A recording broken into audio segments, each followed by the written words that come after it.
Bradley. Sure. So, in a very short version, I used to work for Bob Woodward, who was sort of his protege and Watergate reporter, and Bob introduced me to Ben.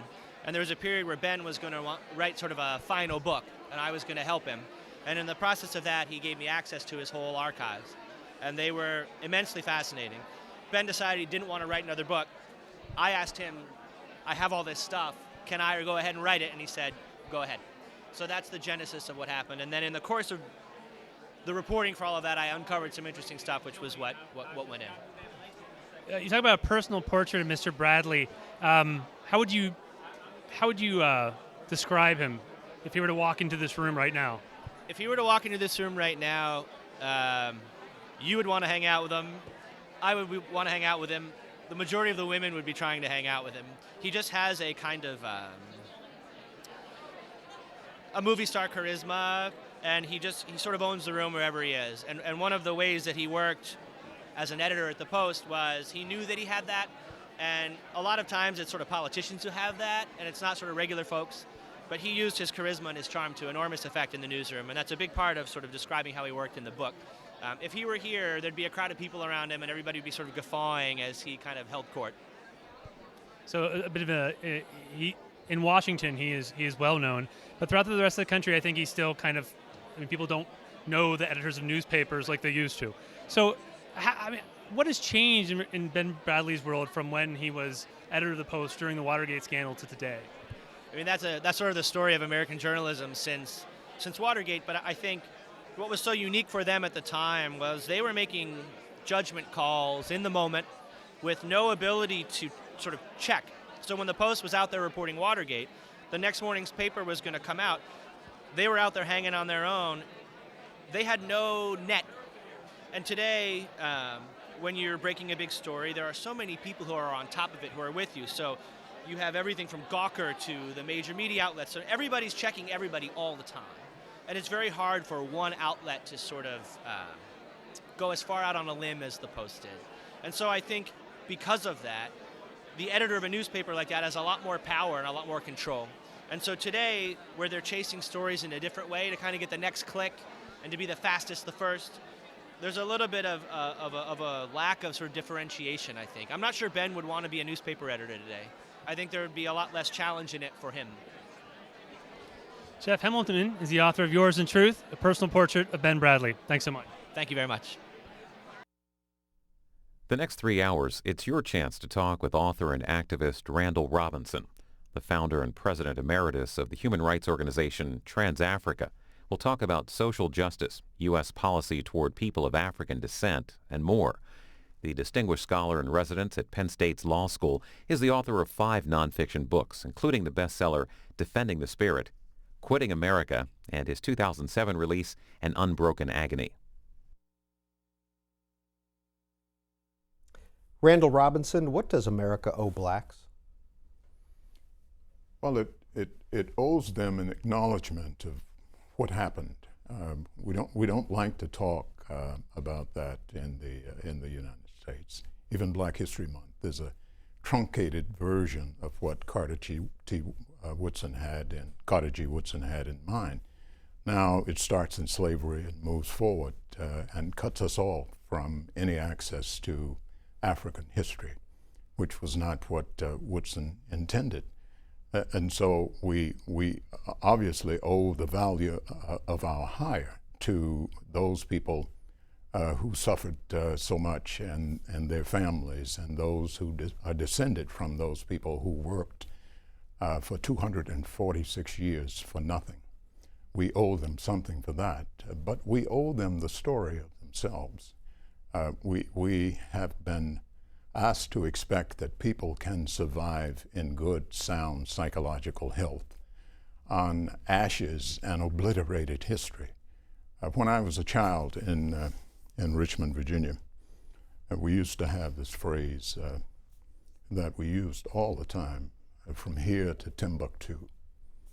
But nobody knew what Timbuktu was. Nobody knew the provenance of the word. Didn't know where it was, didn't even know it was a place. Timbuktu, of course, was a crossroads of commerce in Mali, but it was also the site of one of the world's first universities at Sankora, which was built before the Black Moors built the first university in Spain at Salamanca in 711 AD. And so still in Timbuktu, you have all of these manuscripts written between 5 AD and 15 AD, literatures, poetry, manuscripts of the highest quality written by African and Arab scholars.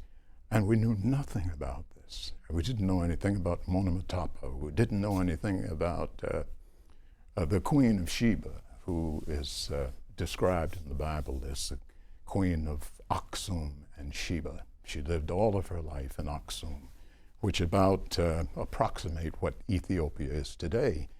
But Sheba was in what is now Yemen, but it was shortened to the Queen of Sheba. But the Bible describes her as a woman of black skin. But in the movie, it was played by Gina Lollobrigida. And so all of our story was taken, and the point of all of this is that people have a history because they need it. People develop cultures and mores and traditions because they need them to stay in good health. That is how we make social progress. Great Jamaican thinker Rex Nettleford once said that living without your story, without memory, is like driving without a rearview mirror, except it's more dangerous to live without your story. So the point is that we were cut off from all of that and then renamed. When I was a child, we were called Negroes. No one knew what the provenance was of that word, where it came from, what it was supposed to mean. But it was a part of the wall that was built to separate those who were stolen and used and exploited from their African story. And so if everyone in the world needs a story, so did we. The same thing has happened to Native Americans, for example. They have the highest crime rate in the country, violent crime rate, on Indian reservations. The question is why? What awful thing happened that would cause this situation for them? And the same is true in the case of African Americans. And when it was all over, this awful chapter from the beginning of slavery, 246 years, followed by virtually a century of peonage in which people were forced to work for no income in the South, and then legal segregation. One can't say before the end of the Voting Rights Act that the nightmare had ended, and during that nightmare, untold sums of lives had been wrecked, and the social damage is still with us. And so we owe an acknowledgement of that.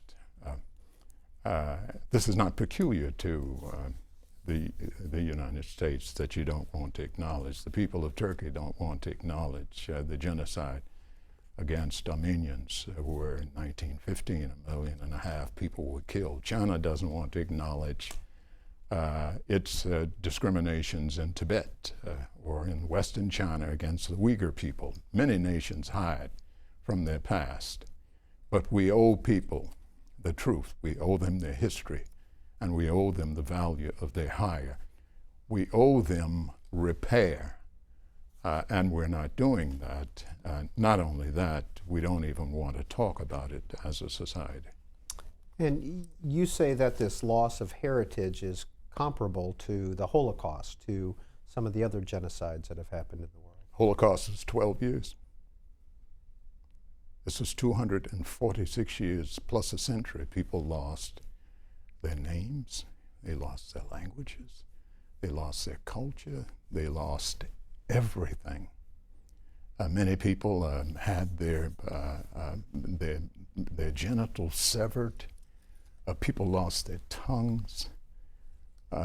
Thomas Jefferson, when he was 42 years old, had a relationship with a 14-year-old girl, Sally Hemings, that he owned, and it wasn't frowned upon. We know what it would be called today. That was routine. We lost any idea of who we were. It was our past, our memory was banished. And we worked ourselves to early deaths and built the Capitol, built the White House, endowed Harvard Law School, which was endowed by Isaac Royall from the proceeds of a sale of slaves he owned in Antigua in the West Indies. These things were routine, and so many American institutions transferred wealth that they got from the work of people who weren't paid to their families, making their line rich and impoverishing those who had been stolen and used in this way. Mr. Robinson, how far back can you trace your family's history? I'm very fortunate in that we have pictures. I can go back to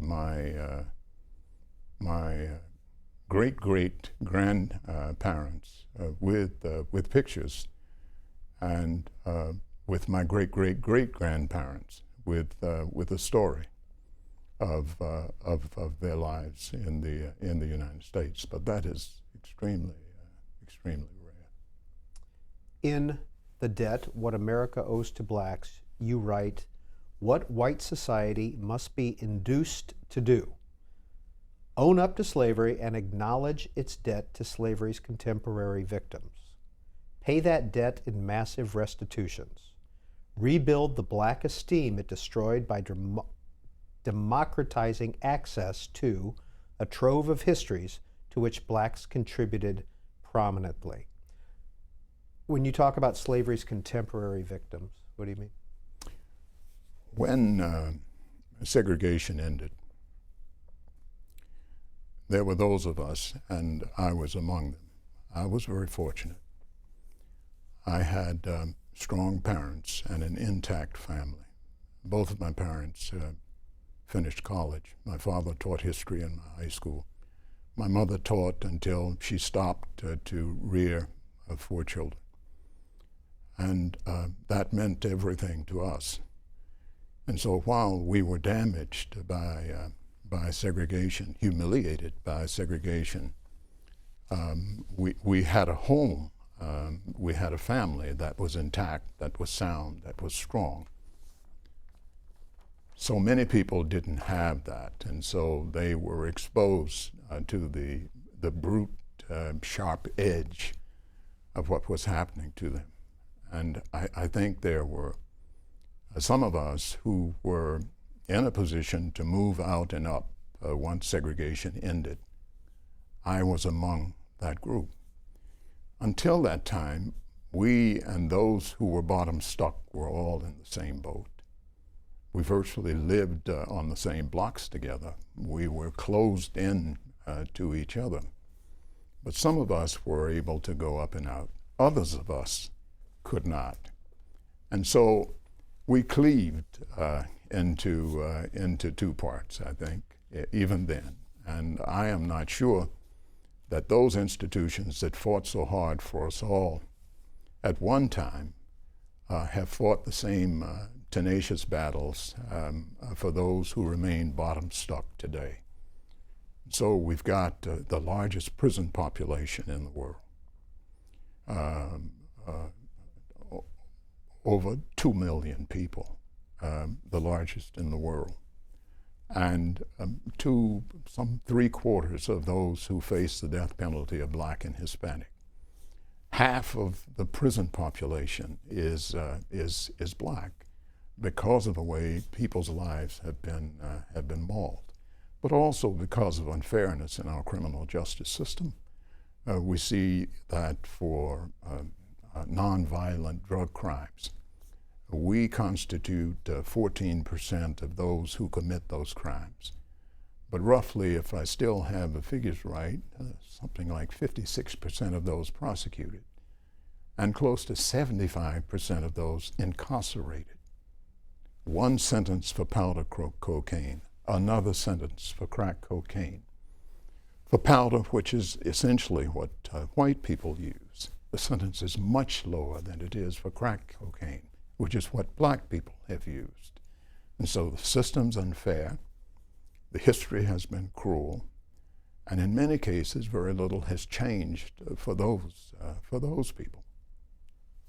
In Quitting America, you write, "For all of my life, I had wished only to live in an America that would but reciprocate my loyalty, a country that would extort from the several and diverse mounts of its decision-making authority an ideal of public candor and unconditional compassion, a country that would say without reserve to its disadvantage, to its involuntary victims, to Native Americans, to African Americans, to the wretchedly poor of all colors, stripes, tongues, and religion, that your country wronged you in separate and discrete ways, wronged you with horrific and lingering consequences, wronged you in some cases from long ago and for a very long time, wronged you to a degree that would morally compel any civilized nation's serious and sustained attention."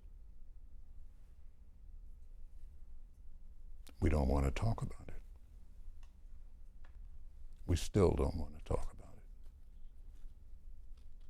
We run from it.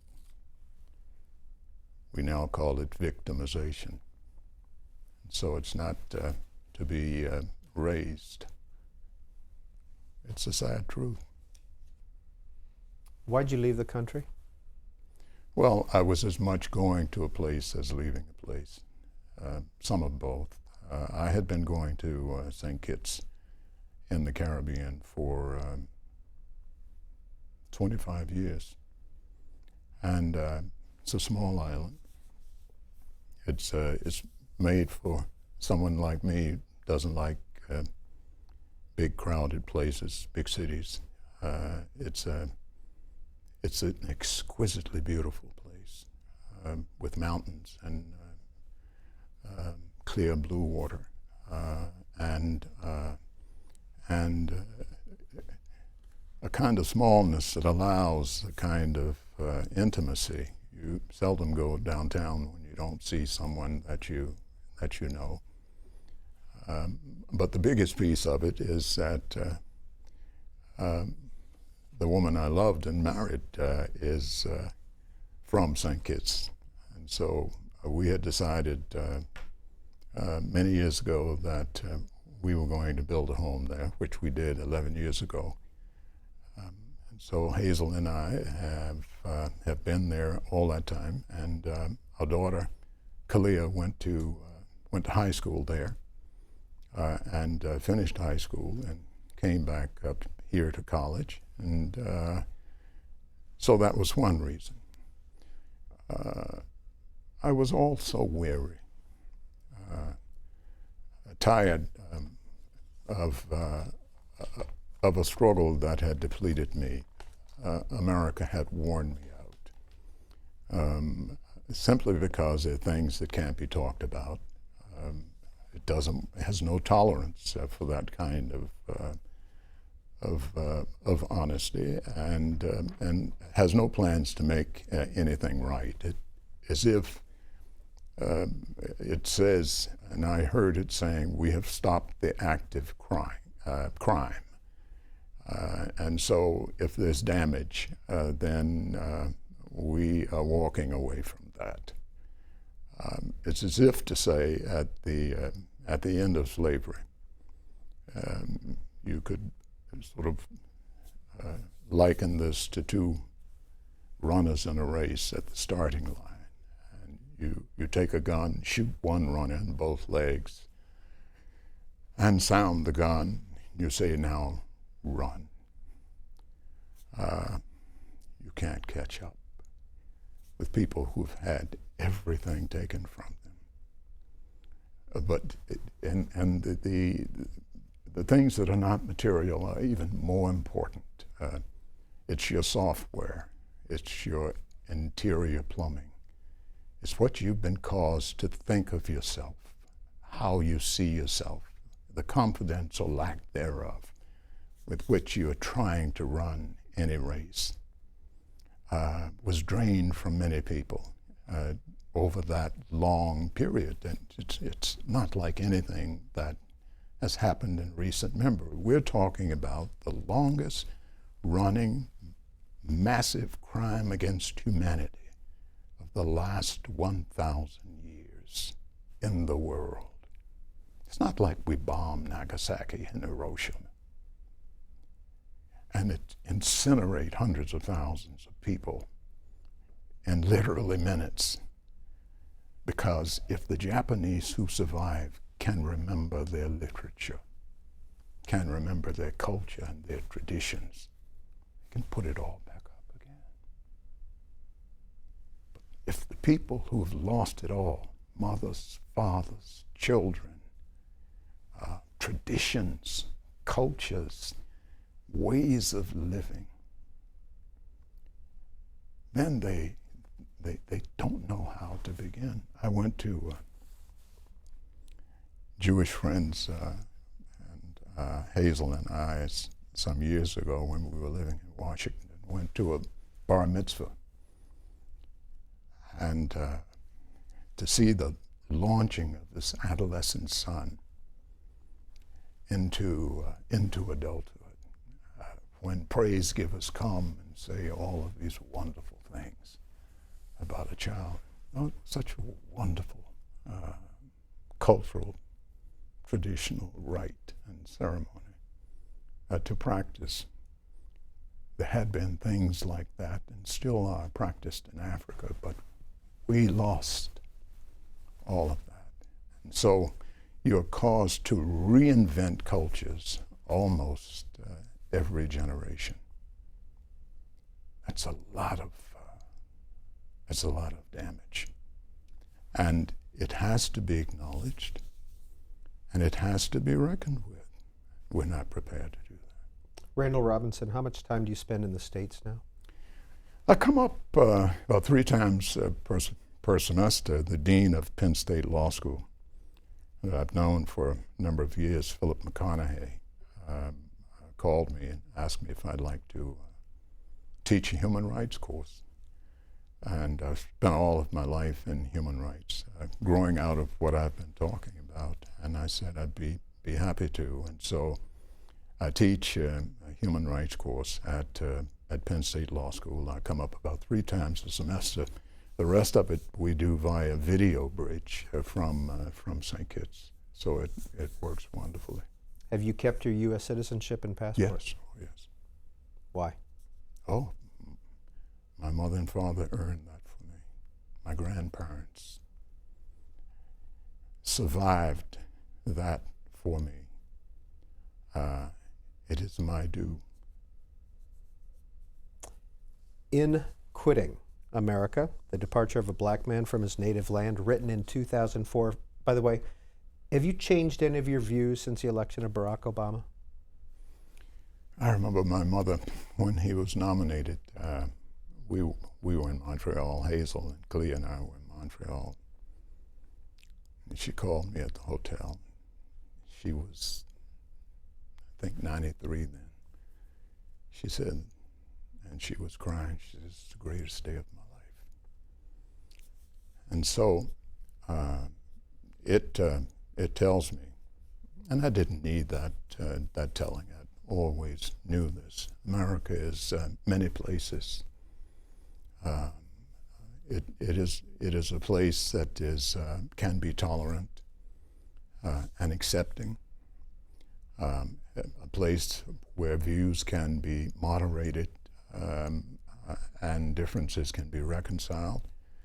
And I think a good deal of that America supported vigorously the candidacy of Barack Obama. And it's not only important to the black community, it's important to other segments of America as well. But he still faces sort of vicious kind of ridicule from certain other quarters that are not unlike the America we saw when I was young in Richmond, Virginia. But I think there are several Americas.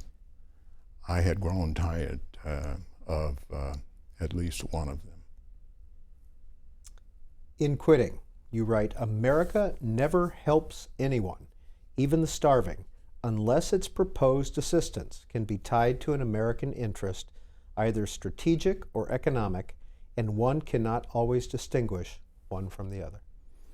Well, that's certainly largely true in our foreign assistance.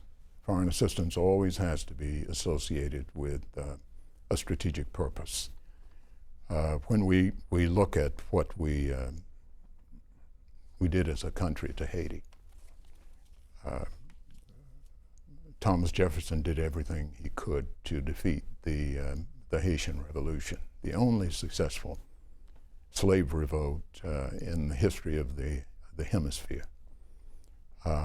These people turned back an army from Spain, armies of 60,000 apiece from England and France twice, and won their freedom, opened their doors to fleeing slaves from all over the world, gave Simon Bolivar weapons and muskets and soldiers to fight for freedom in Latin America in exchange for Bolivar freeing slaves there, a promise he didn't keep.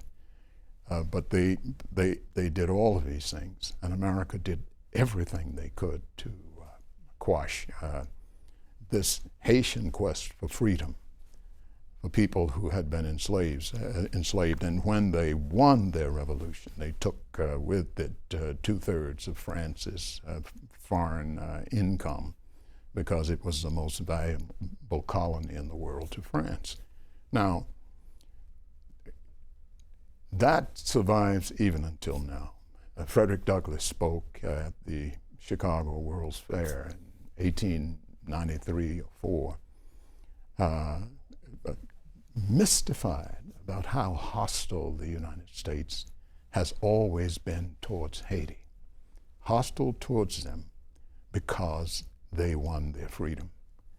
And we did everything we could to overthrow the democratically elected government of President Aristide.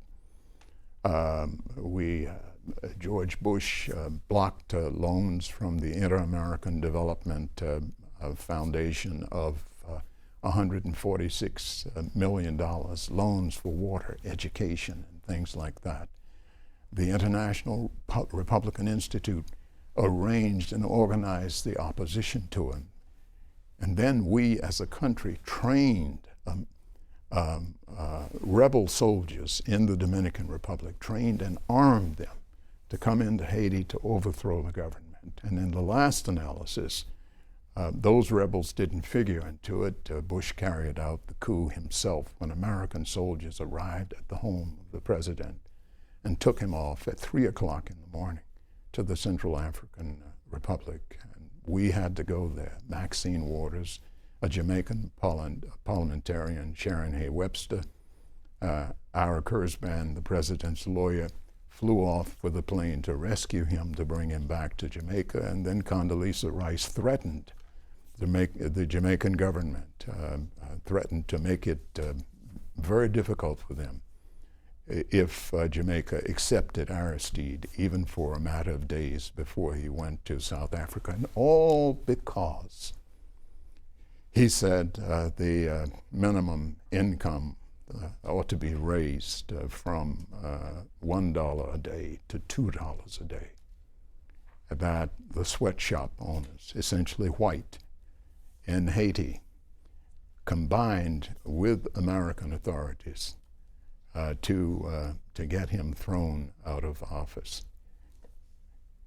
If you look at the history of American foreign aid, what we do and why we do it, it is not a pretty picture.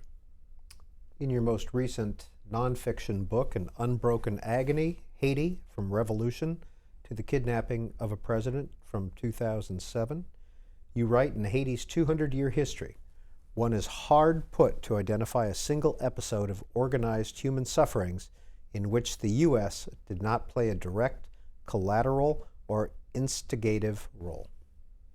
We didn't recognize Haiti until after the emancipation in the United States. So from 1804 until the end of the Civil War, we combined with all of the Western powers and the Vatican to smother Haiti, to destroy Haiti. And then in 1825, France imposed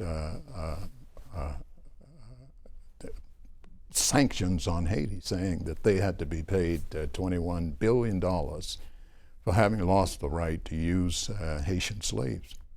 So it's the first time in history ever that the winner of a war had to pay reparations to the loser. And then after that, in 1950, Woodrow Wilson invades Haiti, stays for 19 years, kills thousands of people with American Marines, and takes the peasant leader of the revolt in Haiti in response to this invasion, and nails him up on a board for public display to demonstrate to people what the consequences could be when you fight back against America. And then a chain of black presidents working at the direction of the United States. The Duvaliers, Papa and son, father killed up to 50,000 people, that was fine. Aristide, the first democratically elected president of Haiti. We are responsible for the coup that took him out of office. The Bush administration did it directly. Not covered in the American press. The American press said he fled to South Africa when he was taken to the Central African Republic, and we had to go there to rescue him. And Jamaica braved the American storm to keep him there until he could go to South Africa. We were responsible for that overthrow of a democratic government in Haiti. And the Haitians, we owe so much, because the Haitian Revolution, first of all, made possible the Louisiana Purchase, because Napoleon was done with empire as a result of that humiliating defeat. Secondly, after Haiti, after that revolution, the North Atlantic slave trade was ended by Britain and the United States. And the last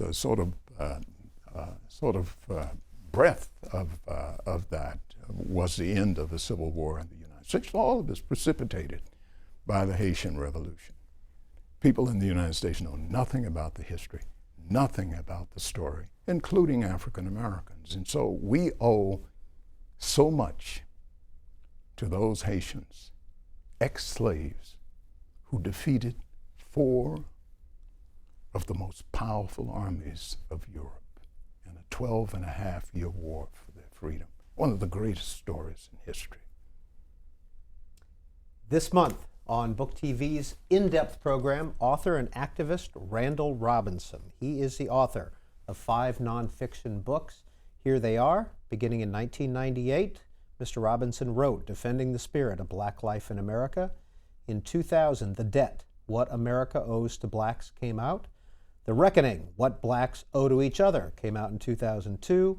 Quitting America, The Departure of a Black Man from His Native Land, 2004. And finally, An Unbroken Agony, Haiti from Revolution to the Kidnapping of a President.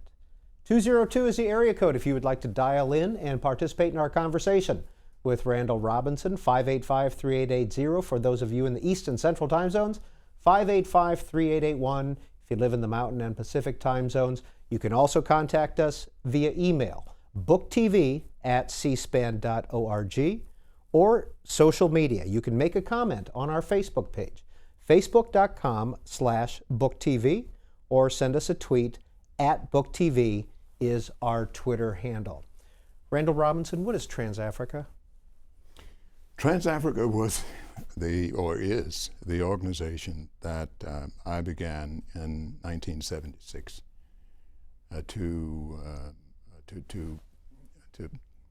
galvanize African American opinion on foreign policy issues, particularly issues that concern the black world, U.S. policy towards Africa, the Caribbean, and Latin America. And so Trans-Africa, of course, was the organization that used its instrumentalities to galvanize American opposition to apartheid.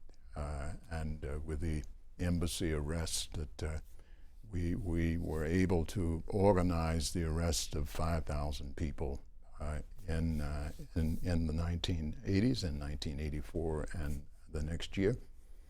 With that, working with members of Congress, we won support for the set of sanctions that President Reagan vetoed, but his veto was overwritten by a Republican-controlled Senate because of the work we did and the millions we organized to make a difference.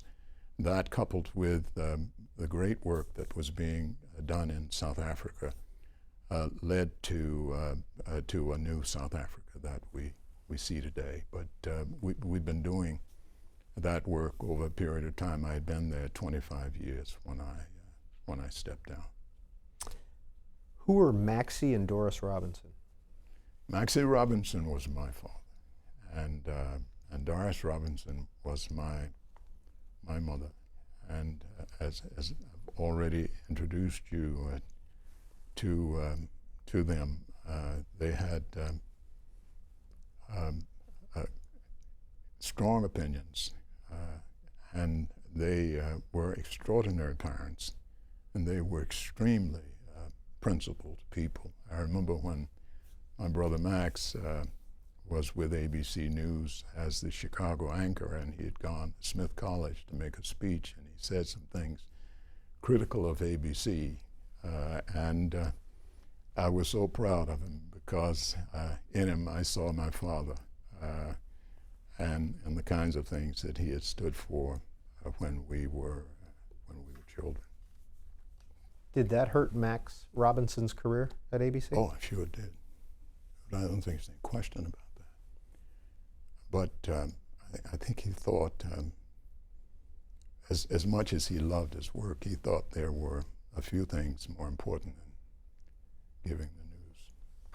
In Defending the Spirit of Black Life in America, you write about being raised in Richmond. When were you born? I was born in July 6, 1941. And what was your first 20 years like, first 18 years like? Two realities. I was happy in our home and in our family. In a big family. My mother had lots of sisters, and everybody was nearby, and we saw everybody and a lot of family all the time. And all of that was wonderful and joyous, but the conditions under which we were living were horrid. Although I could go for weeks without seeing a white person, the experiences when you had them were painful. I mean, every lesson that was taught was designed to teach you that you were inferior. And I remember being caddying on a golf course, something my father had encouraged me not to do. Encouraged you not to do? No, don't carry bags for people. And I did it, and I remember rattling the course, the clubs in the bag on a green, and this is a country club of Virginia, and the golfer turned to me and said, "If you rattle those clubs again, I'll wrap one around your neck." And I dropped the bag and walked off and went home. There were lots of experiences sort of like that, and some of them had us witnessing our parents having to accept of what was going on. My mother would have to put a cap on her head before she could try on a hat in stores downtown in Richmond. One store, Montaldo's on Gray Street, you would just go in and stand. No one would wait on you as if you weren't there. And when we would even go to Chinese restaurants to get food, the Chinese had to live by these rules too, so we would have to go up some stairs to the kitchen and get the food to carry out. Or when the bus was empty, except for us, we would still have to sit in the back behind the line. These things register on your psyche, and I think they stay there for a lifetime. From Defending the Spirit, winter 1967, Cambridge, Massachusetts. You write, I have arrived from segregationist Virginia to attend Harvard Law School. Our first year class of more than 500 students is divided into 4 sections. My section is sitting through a torts lecture given by a young professor, Charles Fried. Tall and bespectacled, Professor Fried was born in Prague, Czechoslovakia in 1935, was educated at Princeton and Oxford and Columbia, and will become Solicitor General of the U.S. under President Ronald Reagan. You talk about some of your classmates. And one of them is Mark Joseph Green, liberal Democrat of Cornell University in Great Neck, New York. Professor Fried asks, can anyone think of an actionable nuisance we haven't touched on today? Mark Joseph Green says, what about black people moving into a neighborhood? A thoughtful discussion ensues. Henry Sanders looks at me.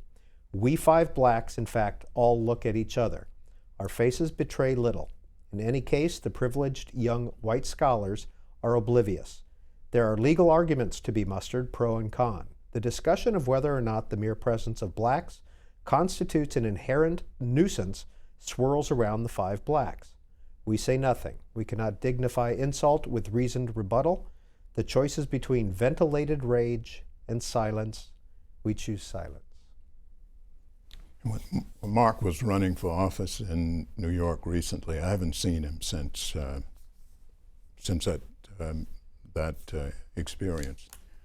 But when he was running for office, someone had read that in the book, and a journalist, and asked me, of course, about it, and I told him, and something about that was published, and Mark didn't deny it. But he said he couldn't remember, and I thought about the African proverb, the axe forgets, but the tree remembers. When you hear the term Bill Clinton as the first black president of the United States, what are your thoughts? Oh my, I think, well, it's absurd. First of all, I think sometimes we've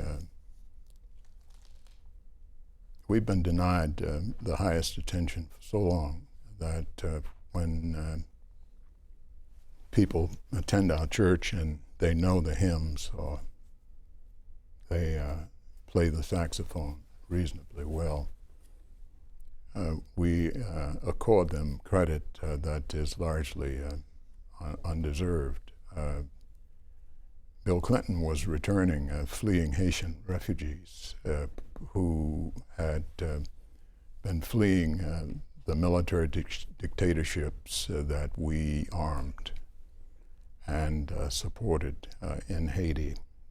And he cordoned the place with ships and caught these people and turned them over to their killers.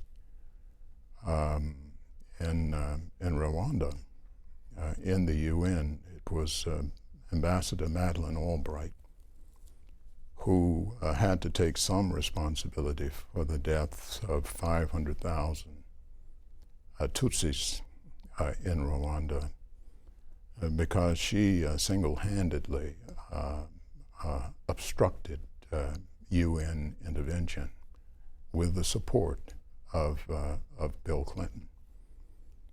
when a handful of nations in the Caribbean, St. Lucia, Dominica, and a few others, banana-producing nations, had a small slice of the European market to export their bananas to.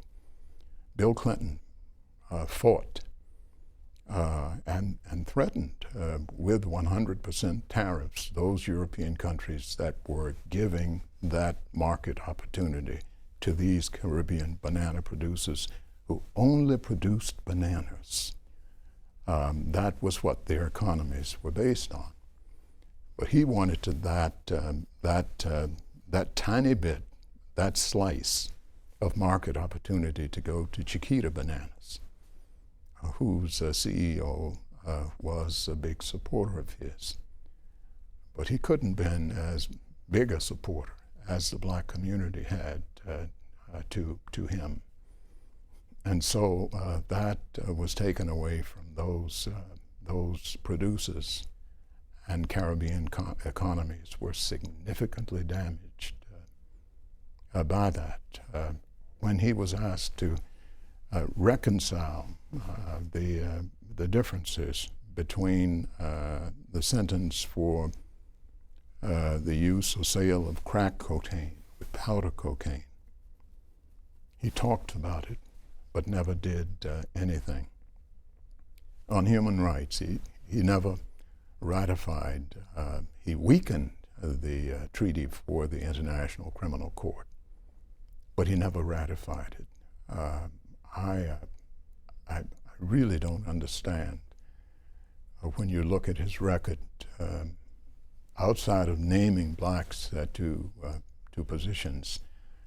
I don't see some of the not so well known things, of course, would reveal that he did some rather unsavory things to the black community internationally. I don't understand much of what he did as a basis for black support. And Randall Robinson writes about former President Clinton and the debt, what America owes to blacks. Mr. Robinson, when's the last time you talked to the president? To President Clinton? Right. Oh, I've never talked to him. When I was on a 28-day hunger strike, trying to get him to stop rounding up people and sending those people to their deaths in Haiti. On the 28th day, I was hospitalized, I think, maybe it's a 26th day. Dehydrated, hospitalized, and he thought I was going to die. He sent Sandy Berger, who was my law school classmate, to talk to me, to see whether I was really dying or not. And Sandy came with an offer that if I would agree to end the hunger strike, he would agree to screen Haitian refugees. That's all I was asking for. That when you're fleeing with a well-founded fear of persecution under international human rights law, then all the member nations of the United Nations have an obligation to provide refuge to you. That's all I was asking for. He knew these people were fleeing with a well-founded fear of persecution. We were supplying the weapons to the thugs. But he kept doing it. But when the hunger strike publicized all of that, and he thought I might die, he sent Sandy to make that offer. But I never once spoke to him. He simply said to the press that he was glad that I was out there. I ought to stay out there doing this. I never knew what he meant by that. And I've never talked to him at all. Would you say to Sandy Berger? It wasn't a long discussion. I was in bed. Hazel was with me, and I largely listened. And he told me what the offer was, and I told him that I would accept that offer. And he asked if I would appear with him on Meet the Press, I think the Sunday, which was the next day, and I told him I would, and that was that. Randall Robinson is our guest, and now it's your turn, and we're going to begin with a call from Bruce in Marietta, Georgia. Hi, Bruce. Hey there. Thanks for having me on and everything. And good catch to have Mr. Robinson on there. I'm black. I was born on the south side of Chicago, and I got two questions here. First question is really, what has the black political class really done for us in terms of great victories in the last 40 years, since maybe 1972, apart from their own illustrious careers, your career, Balak's career, and stuff like that? What have they done for us, really, that's big since then? And number two is a kind of more involved question, the Susan Rice nomination. When Susan Rice was nominated for Secretary of State, the whole black political class closed ranks around her like she was some kind of martyr. But Susan Rice was the Undersecretary of African Affairs during the Clinton administration. She was a lobbyist for the Ethiopian and Rwandan bloody-handed regimes. And our policy has been to give military aid to every country in Africa. We have completely militarized our Africa policy.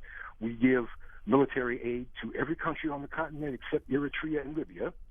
And it's the only place where our foreign policy is totally integrated with our diplomacy. That's what AFRICOM is. And we're fueling all the wars there. In the Congo, 6 or 7 million people have died since the mid-90s, and Susan Rice has been up to her ears in blood. All right, Bruce, a lot on the table there. Randall Robinson. Well, let me be brief about Susan Rice. I've been troubled by those associations that you have described. I don't know the extent to which the black political class has closed ranks or did close ranks around her. I've been out of the country a large part of the time, although I do try to keep up. But I'm not privy to that. I will say, in defense of elected officials, I don't know that we could have won sanctions against South Africa without the vigorous support of the Congressional Black Caucus. Virtually every member of the Congressional Black Caucus went to jail at the South African embassy and did a great deal to support the sanctions effort. When we had a discussion about Aristide, I was on the phone from my home in St. Kitts, when we were trying to find a place for him to be after we could take him from the Central African Republic. Maxine Waters was on the call, Charlie Rangel was on the call, and the Prime Minister of P.J. Patterson of Jamaica was on the call too, and he told us that Condoleezza Rice had threatened him and the government of Jamaica if we would accept this democratically elected president of Haiti in Jamaica. And he did it anyway, and he braved it. But the caucus was very supportive then. Maxine was so supportive. Maxine Waters, that she went on this flight with us to the Central African Republic, which was a dangerous mission to go and to meet with President Bozizi in the Central African Republic and to say to him, as she did, I have to be back in Congress, but I'm not leaving here without President Aristide, and are you going to release him or not? And so he then called Washington and he called Paris. And we were wheels up with him, headed towards Jamaica. Him and his wife, an American citizen, American-born, Mildred Aristide, that had been abducted by the Bush administration, with the collaboration and involvement of Powell and Condoleezza Rice. And so the Congressional Black Caucus on all of these things, on the Haiti issue as well as on the South Africa issue, was solidly on the right side of the issue. What about the black political class in general, as Bruce mentioned in that call? Well, I think the bigger enriching itself. The bigger problem is an American problem, and that is that most Americans don't know very much about these issues. We're just not knowledgeable. You can't have a healthy democracy without a very enlightened citizenry. And I'm not sure that we know enough about what we're doing in the world. If we are generally well-read enough, if we're connected to the outside world in a way that would give us to believe that people on the outside see us differently than we see ourselves. They know in America we don't know. And so I think that applies to blacks as well as whites. Gregory Van Leer Sr. from Woodbury, Minnesota, emails in. Marching and protesting are old school strategies. Black folk have not evolved in the digital age in tactics. My opinion is we rely too much on emotional, sympathetic appeals when power and money moves the wheels in Washington. What do you see going forward that can make for a more effective plan to advance our cause? I love how your mind works. Well, the reason I wrote my latest book, which is a novel, Makeda, has to do with the repair of us from the inside. I think this business of losing access to our story and our history has done incalculable damage to us, and so that one's real power to stand against the winds comes from inside. And so it means that we have to know the world, we have to feel that we can change it. And I don't think this is the kind of thing that you can charge to leaders alone. It has to happen for everybody. And so this is a book about a grandmother who has lived previous lives. She was there for the 11th dynasty in ancient Egypt when Mentuhotep was in charge, and it built this enormous empire. And she was there in the first dynasty with Narmer. Both of these Egyptian leaders are black, and we don't know anything about this. We don't know anything about the Queen of Sheba. We don't know anything about Lalibela, Ethiopia, and the dawn of Christianity and Ethiopia's role in it. We don't know anything about ancient Mali, where the Dogon people knew about the Sirius star system. They knew about stars that couldn't be seen with the naked eye, and before the age of a telescope couldn't be seen at all, they had known about these stars for thousands of years. How they knew, we don't know, but they knew and named them. And Mali, during the Malian Empire, Mali with a written constitution and a human rights flavor to that constitution. We don't know about these things. And if you don't know your history, you're lost. And this book is about this wise and extraordinary woman who's had previous lives, and she has seen our history from the age before slavery. And she tells it to her grandson so that he can be empowered by it. And so I think that is a part of our responsibility. We have to cause our country to give us a different kind of education about ourselves. We could learn something from Native Americans. Something about climate change, something about how to treat the environment, something about culture and traditions.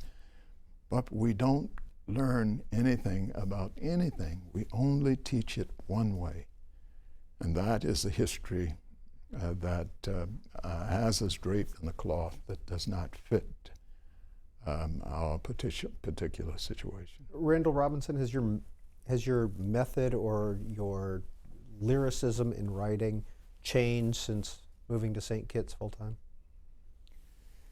Perhaps because it's a very lyrical place, and it affords friendships of all kinds across and up and down social and economic lines.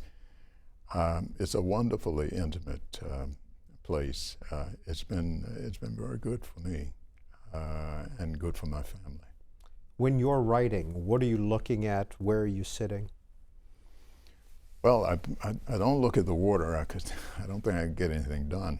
I go in a room upstairs in our house, and I turn the ceiling fan on number one and let it move slowly, and it makes you contemplative, you know, when you do that. I sit there and hope that something happens, and frequently it does. And so I've been very happy about that. I wrote Makeda in St. Kitts, so maybe it reflects that.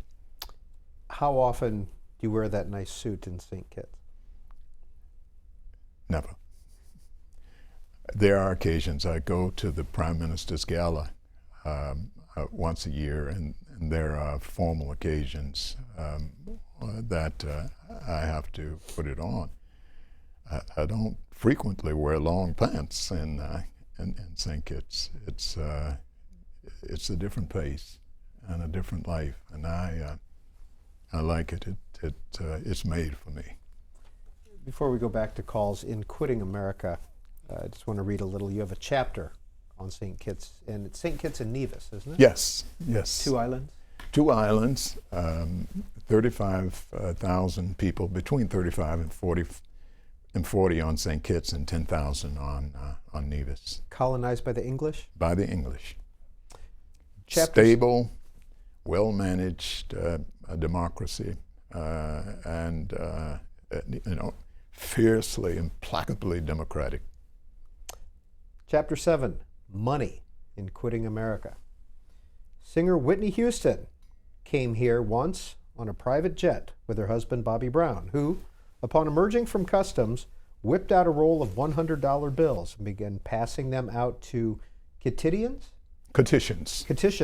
outside the terminal. Many, if not most, of them gave the money back. Americans would find this odd, as I'm sure Mr. Brown did. He no doubt meant well, but he couldn't have had ample opportunity to understand very much about how the culture works here. Very authentic. Hazel and I were driving in the countryside, and we saw a flamboyant tree that we liked. It's growing in a field. Flamboyant tree is one of the prettiest trees in the world. It blooms between June and September, either brilliant red or orange or something between. And it's just a wonderful tree in every way. And so we located the man who owned the tree. It's in a field, nothing's going on in the field. And so we stopped him and said, well, how much would you take for the tree? Now, I'm an American, you see. I have, unfortunately, some manners I shouldn't have, because you have the occasion where people will stop you. Americans start somewhere in the middle of a conversation by getting to the point, how much will you take for the tree? And he says, hello, how are you? That sort of thing. And so, yes, of course. And I'm interested in buying a tree. And he looked at me and smiled. He said, tree's not for sale. And I said, well, it's not doing anything there. I mean, it's not. He said, no, it's not for sale. So I said, suppose I offered $500. It's a modest-sized tree. It's not big. You can still dig it out and replant it. Most things are fairly easily replanted in the Caribbean. Soil's so rich, rain so much, so warm. He says, not for sale. I said, suppose I offered you $1,000. He said, no. I said, suppose I offered you $5,000. The tree is not for sale. Now, this whole business of what we call success, we only have one definition for success in America. It has to do with how much money you make. And I don't think that's their definition. And so here, a neurosurgeon who's not terribly nice to his wife and children, if he makes a lot of money, it's a success. But a taxi driver, even though he's an enormously wonderful father and husband, he's not a success. So what do you mean by success? I think their definition may be a little different from ours. Now, it certainly doesn't have everything to do with money. You see? And so I think it sounds, to some people, when you start the discussion there, somewhat crass. How did you conclude your flamboyant tree negotiation? I didn't get it. I didn't get it. I did learn, though, that they grow very fast, and you can get them small, and you don't even have to have the first thing from up here. My mother gardened decorative flowers until she was at least 93, and when I was a child, I used to spend lots of time in the yard with her because I loved it. I loved my hands in the soil, just as she. And we used to talk about plants and that sort of thing. And so that's one of the things I love about the Caribbean, because everything blooms all the time. And it's so wonderful. And so you can get flamboyant trees rather easily and plant them, and they'll go somewhere. Randall Robinson, you spent several years living in the D.C. area. Did you? Is it easy to get intoxicated by the power that's available here? Here? Yeah. It depends on who you are. It didn't take with me. I was never interested in that, and it's not anything necessarily great to say about me. I'm just built that way. I'm essentially quite private and inward. And so I never liked the public side of what I used to do at all. And so I'm very much a home person. There's no place in the world I'd want to be more than home. And so whatever was happening here, I think I had a built-in immunity to it. Charles, in Canton, Ohio, you've been very patient. You're on with author and activist Randall Robinson.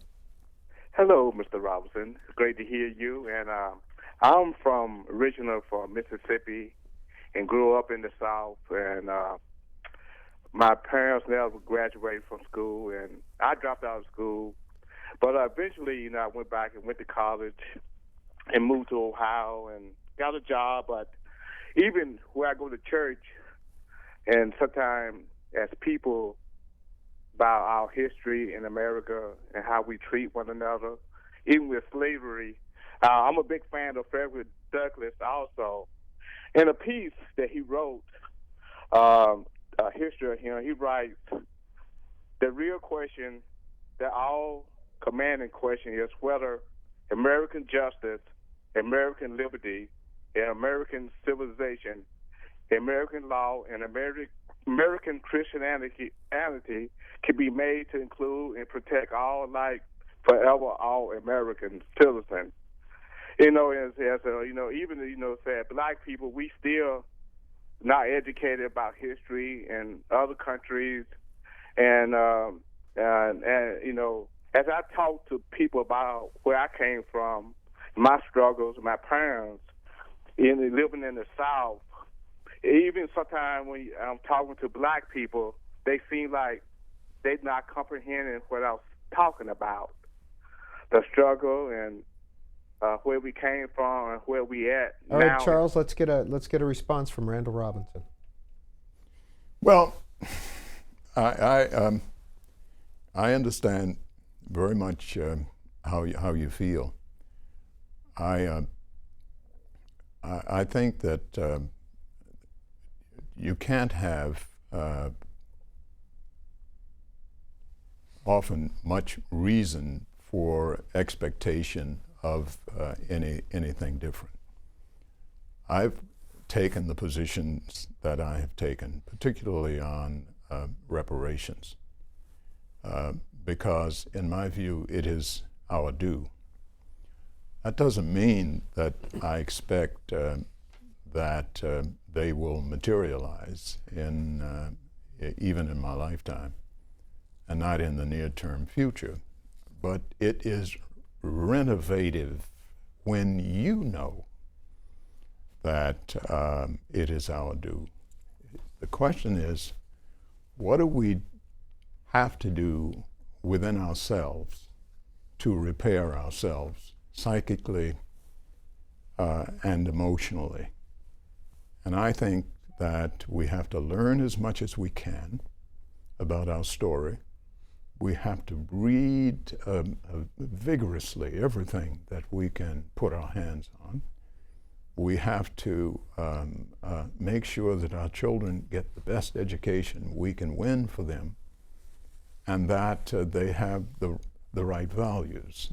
And we have to do the best we can with what we have. And we have to continue to say that that doesn't come close to what we are owed for what we've been made to endure for a long, long, long period of time. We all inherit our starting place in line. For those of us who come from families of wealth, and those of us who come from families that are impoverished. And I'm not just talking about material wealth and poverty. I'm talking about social wealth and poverty. And so the race is much more difficult for some of us than for others of us. And it was made difficult because what we had to face for 246 years. Catching up without any recognition of that difficulty on the part of a government that benefited from slavery, on the part of a private sector and sections of our population that continue to benefit from that slavery. We nonetheless have to understand ourselves of what we are owed and what our due is, and continue to say that, notwithstanding of whether or not that is accepted on the other side. You're watching Book TV on C-SPAN 2 every month. The first Sunday of the month is our In-Depth program, a 3-hour discussion with one author and his or her body of work. This month, it's author Randall Robinson. And if you can't get through on the phone, you'd like to make a comment on our Facebook page, you can go to facebook.com/booktv, like us on Facebook, and make a comment. Verna Smith asks this question on Facebook. You've seen the diaspora from different parts of the world. In 2013, when Africa and those of African descent still trail in economic viability, what are your suggestions to gain empowerment? Without economics, the politics won't ever work. Well, I agree with that. We need to. It seems to retool our values to some extent, to balance them, overbalance them towards entrepreneurship. We need to invest in that. Our energy. We need to know that there's very little that can be done without money. We have to be in a position to endow our own efforts. We don't have that kind of money now. We don't own any news broadcast organs that are major organs. So we are still depending on other people to, in their newsrooms where decisions are made, often by groups of people that don't include any of us, to make decisions to tell stories that would favor us about our situation, about our history, about our journey. And that won't happen until we're in a position to make that happen. And so I often thought when I was a young basketball player, and have thought more about it since, that it is much better to own the team than to play on the team. And we've got to get that lesson through our heads.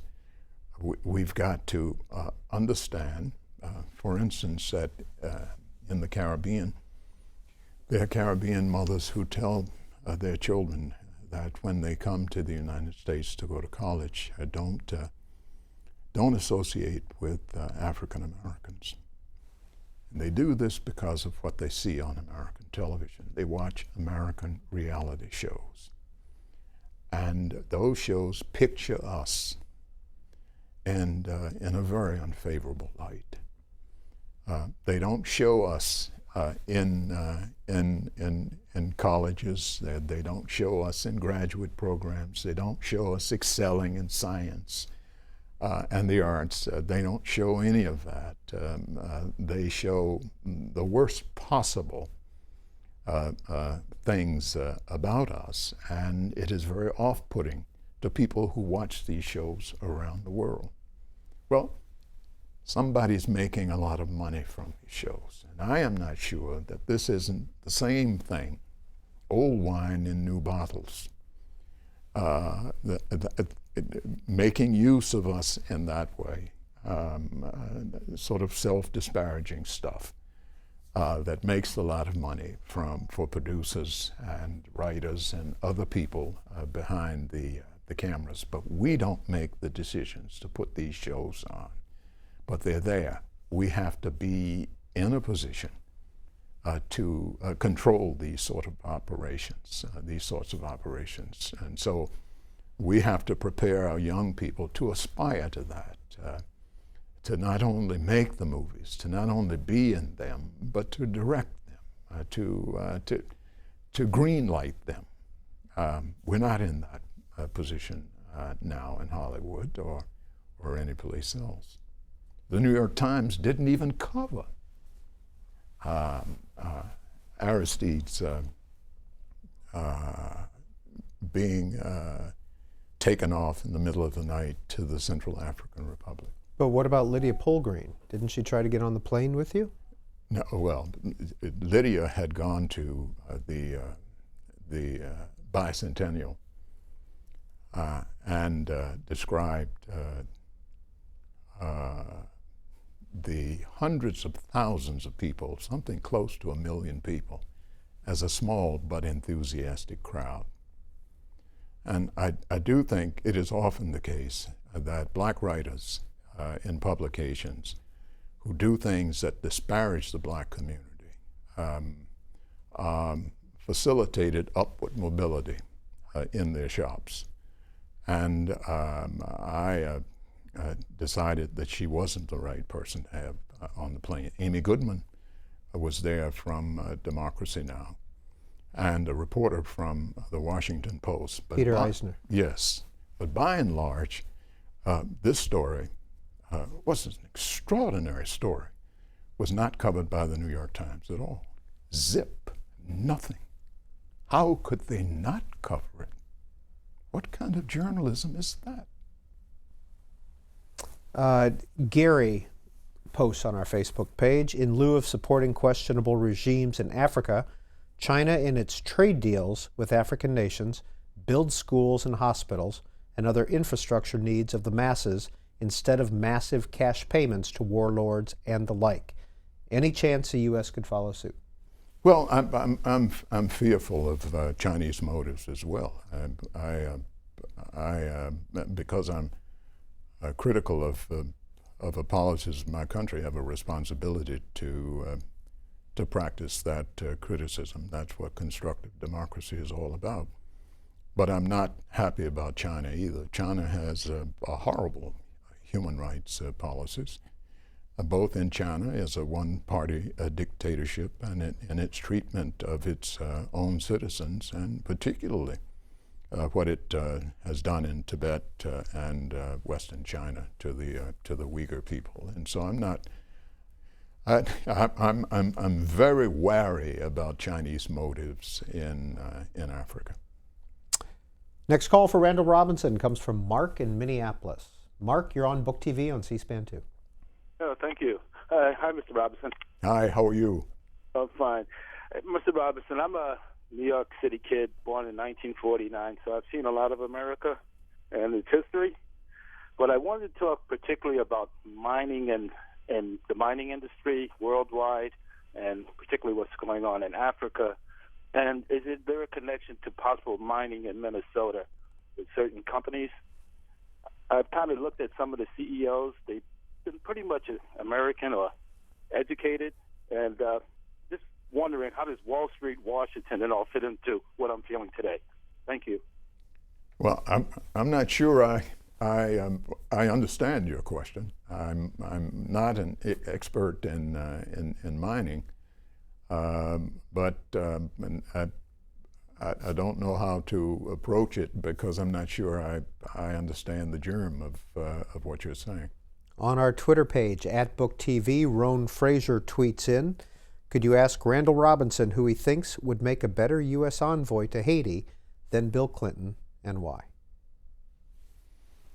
Well, there are any number of people. Envoys, though, are merely message carriers. Right now, our policy towards Haiti is so bad that we would do Haiti a service if the United States, after 200 years of meddling, would leave Haiti alone. Virtually all of our policies have been anti-democratic for Haiti. I have felt strongly when I was characterized as a friend of President Aristide's. I'd always said that was not the issue. While he is a friend, I've never been for Aristide politically because that's not for me. I wasn't for Nelson Mandela in South Africa. I was for affording the South African people and Haitian people the right to choose for themselves who their political leaders would be. The administration now has, of course, embraced elections in Haiti that banned the largest political party, Lavalas, from participating. That is not democracy. We ought to be ashamed of ourselves. And President Obama took some pains to try to block President Aristide's return to his country from South Africa. That's a violation of the International Covenant on Civil and Political Rights, of which the United States is a party. You cannot block people from leaving their country, nor can you block them from returning to their own country. And so, if not the letter, certainly the President violated the spirit of our legal, binding obligation under that international human rights treaty. And where is former President Aristide now? He's in Haiti now. Where's he living? He's home. He's home. He's back in his home, and he is operating a school he operated before. So he's doing service work of what he had always done. Does he have security? I don't know. I don't know if he has what would be warranted. I just don't know. While we talk to them, we can't talk to them about things like that on the phone. And so we don't touch on that, but we are in touch. From Quitting America, the Departure of a Black Man from His Native Land, you write that America is a democracy because America says it is a democracy. America is godly and good and perfect because America says it is godly and good and perfect. These truths must be truths because America's voice is the only voice America hears. Well, that's very true. Particularly true in human rights. We have these wonderful human rights instruments that came on stream with the founding of the United Nations after 1945, spearheaded in many ways by Franklin Roosevelt and Eleanor Roosevelt, the Universal Declaration of Human Rights, and the great conventions that followed that, and much with the agitation of the developing world for the end of colonialism, the end of discrimination, all of this. And so, because the United States won the war, it largely had a bigger stamp than anyone else on the language of the human rights covenants. And so much of what you see in the Covenant on Civil and Political Rights, you will see in the American Constitution. A big similarity there.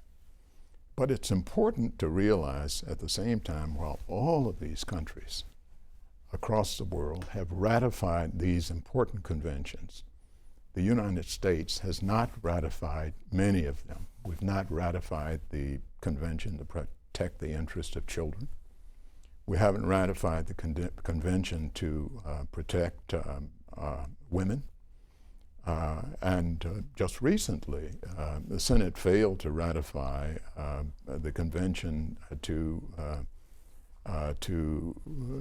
care for those in the world with disabilities, and voted not to ratify the convention after listening to a plea from Bob Dole, making that plea from a wheelchair before the Senate. And so many of the important human rights treaties we have not ratified, that have been ratified by virtually every country in the world, but the United States. Our feeling is that that is for you, it is not for us. We are exceptional. There's nothing above our Supreme Court. There's no law, there's no idea, there's no theory. We seldom consult other courts or listen to other voices. We only listen to our own. That is the truth in international law, and particularly in international human rights law.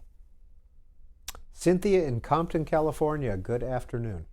Good afternoon. It's a pleasure to hear you, Mr. Robinson.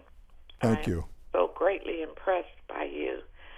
My question for you is to ask you, what is your opinion relative to the movement for national reparations for the descendants of black African slaves in America?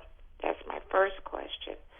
And my second question is, how do we address the issue of African American politicians who are political prisoners in America, particularly in California?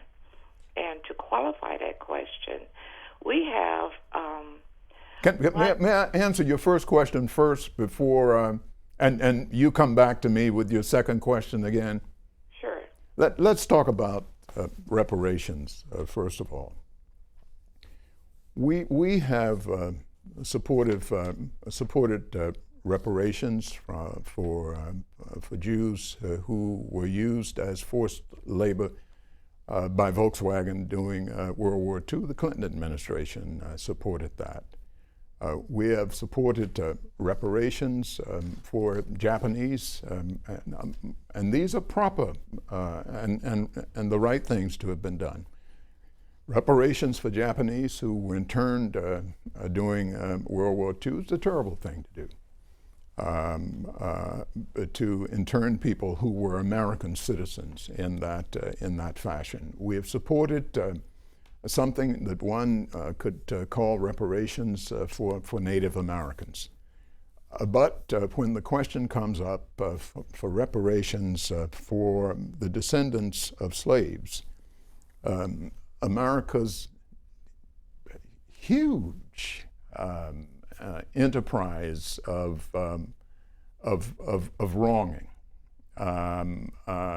as I have said, the longest running human rights crime in the world over the last 1,000 years. Not only is it not discussed and analyzed and thought about and responded to, it's just dismissed out of hand, and that is not proper and it is not acceptable. But it is most important that the descendants of those people who were ground into the dust under the profit-making wheels of slavery, it is most important that those people recognize, that we recognize, that no matter what America, official America does, we know what we are owed. We know what happened. And we know that there's a story of us, the longer part of our history occurred before slavery. Thousands of years when the Great Pyramid was built, 5,000 years ago by Pharaoh Narmer. It is now authenticated that he was very black. As were many of the other pharaohs. It turns out the only one we know much about as the head of Europe, Cleopatra, because she was descended from Greek ancestry. And so we know about her, but virtually everything in Egypt had been built by then, and built by black Egyptians long before the arrival of Arabs in North Africa. We should know this history. We should know all of this history, but we've been cut off from it. When I was a child, as I said, I may have said before, Carter G. Woodson grew up not far from where I grew up. But his great book, The Miseducation of the Negro, was not allowed in Richmond public schools. He was a Harvard PhD. But his work was not acceptable because it would tell us something we needed to know about ourselves that we could not be allowed to know. Well, we have to. We have to break through this because in the last analysis, I think even more damaging than the theft of our hire that has a material sort of quantification to it is even more important to that is the theft of our story. That we don't know who we are. As Ralph Ellison said, when I discover who I am, I'll be free. Cynthia, go ahead with your second question. My second question is relative to the African American leaders who are currently political prisoners in America today. I'm speaking specifically to people that I know who are attorneys, graduates of USC, and PhD holders who are leaders in the black community who have been sentenced. One individual was sentenced to 16 years in the federal prison for mail fraud, and another was sentenced to 10 years in prison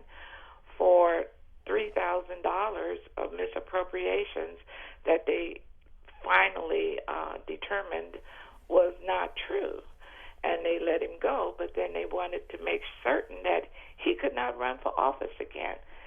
And another individual who is currently 80 years old, who was recently sentenced to 5 years in prison for going to educational workshops as an elected official. And I have serious problems with these kind of issues, and I'd like to know what your position is on those issues. And I'd like to thank you for your elaborate answer to my first question, because for me and my family, we cannot trace our history beyond our grandparents. So it is critically important that we educate our children and teach them who they are so they have more pride All right, in who they Cynthia, are. let's leave it there. Randall Robinson. I wish I could be more helpful to you on your second question, but I don't have enough understanding of the particular facts of the several cases to make a judgment. I would have to know more to form an opinion about whether there was or appears to be mistreatment or not. I just don't know enough, and I don't have any facts on these cases at all.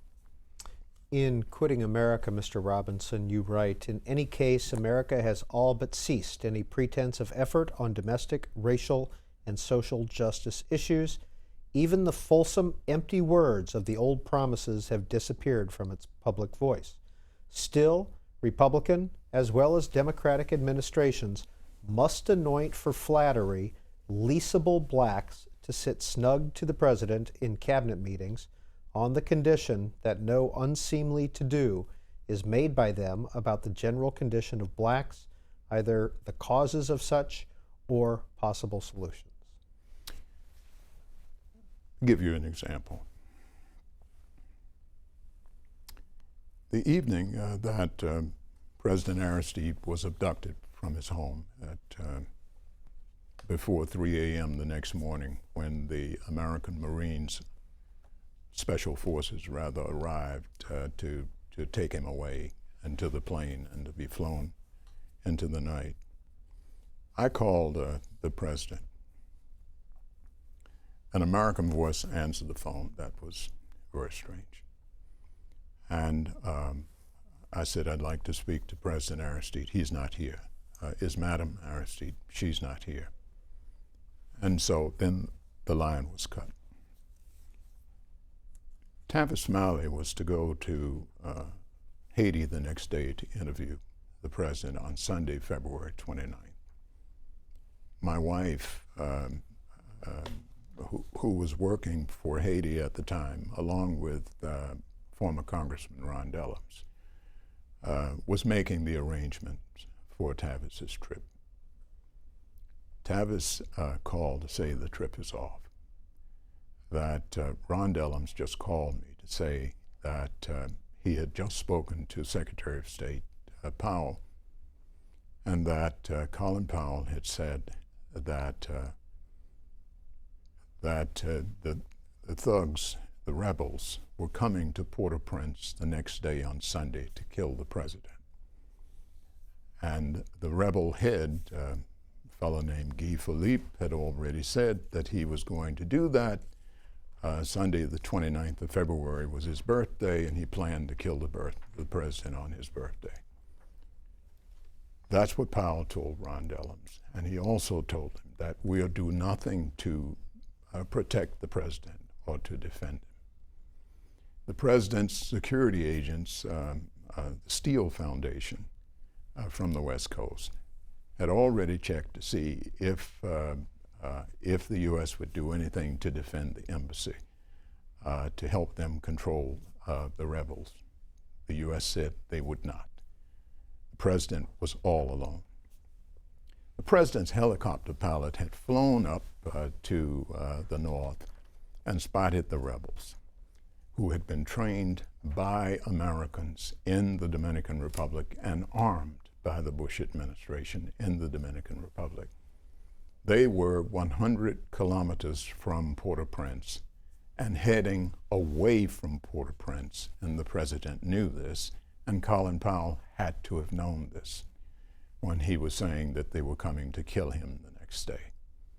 Colin Powell had been saying publicly that we would not allow the overthrow of a Democratic administration. Privately, he was trying to frighten Aristide into fleeing. When Aristide did not do that, or at least later that night, when I thought that his life was under threat, I called Peter Jennings at ABC News, George Gatter at AP, Randall Pinkston at CBS, and said that my understanding is that Colin Powell has told Ron Dellums they're coming to kill the president on Sunday. And we've got to get news on this. They said, well, we have to talk to Ron Dellums. I gave them the number. They called Mr. Dellums, and then Peter Jennings called me back, said Ron Dellums will not confirm that he had any conversation with Peter Jennings. I mean, with Secretary of State Powell. No story. But the president knew that the rebels were a long way from Port-au-Prince. And so he didn't frighten. He didn't go anywhere. They stayed in the city the entire week and into the night. Then the special forces arrived, abducted him, took him and his wife against their will, stopping in Antigua, not far from us. We were told at the airport that even the immigration papers were inconsistent. First saying there were 50 people on the plane, then striking through it, saying there was 0 on the plane, when in actual fact, there were 50 people on the plane. The Special Forces people, the Aristides, and some other people. And so that's why we had to go to the Central African Republic to rescue them, to bring them back to Jamaica, where P.J. Patterson, the Prime Minister, gave them refuge for 7 days before they could go to South Africa. But the American role in this, the French role, Colin Powell's role, was indefensible. Why do you think the change from what Ron Dellums told you to what Ron Dellums told Peter Jennings? You'd have to ask Ron Dellums. Have you asked him? As a matter of fact, in the month following all of that, we called Ron Dellums 3 times. Never returned the call, never spoke to him again. Had you known Ron Dellums for a while? For years and years, 20 years. We have another hour and a half today in our in-depth program with Randall Robinson, the author of 5 nonfiction books, including this one, The Debt, What America Owes to Blacks. And Mr. Robinson begins this book talking about the U.S. Capitol Rotunda. We're going to show you just a little bit of video from C-SPAN archives of Mr. Robinson talking about that. She called to my attention when I was writing the book that we will talk about tonight in a book signing here at the building. She urged me to come down to the rotunda of the Capitol. I'd been there. I worked there many times ago. And denial, I think, operates for the victims as well. And I came down and she said, look up. And I looked up and saw a painting on the eye of the rotunda. It's called The Apotheosis of George Washington. It represents to us all the ideals and objectives of American democracy.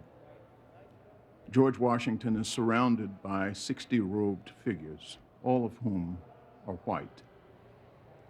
On the rim of the dome is a frieze that depicts American history, from the dawn of exploration to the age of aviation. No Douglas, no Truth, no Tubman, no blacks, period. The entire era of slavery is unreflected in the Capitol. Down at ground level, there are massive paintings, oil paintings set into huge stones. No blacks to be found anywhere. The Upon examination, I discovered that the stones were cut in Stafford County, Virginia, brought up the river, put into place by slaves.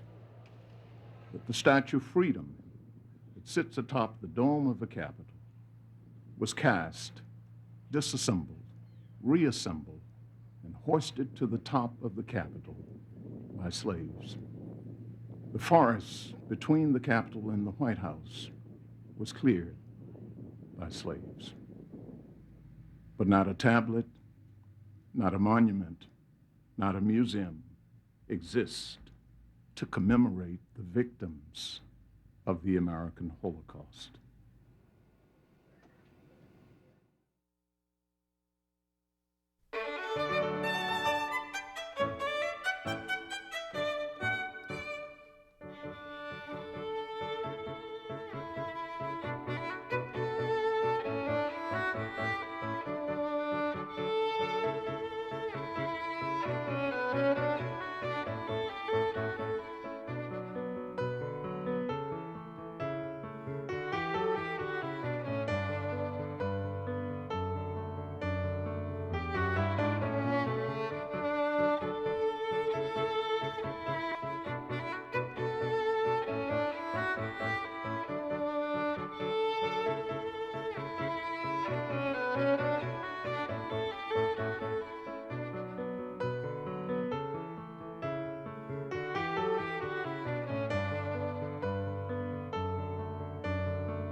Randall Robinson is our guest on InDepth. We have an hour and 15 minutes left in our program. And Kwame in Duluth, Georgia, you have been very patient. Please go ahead with your question or comment for Randall Robinson.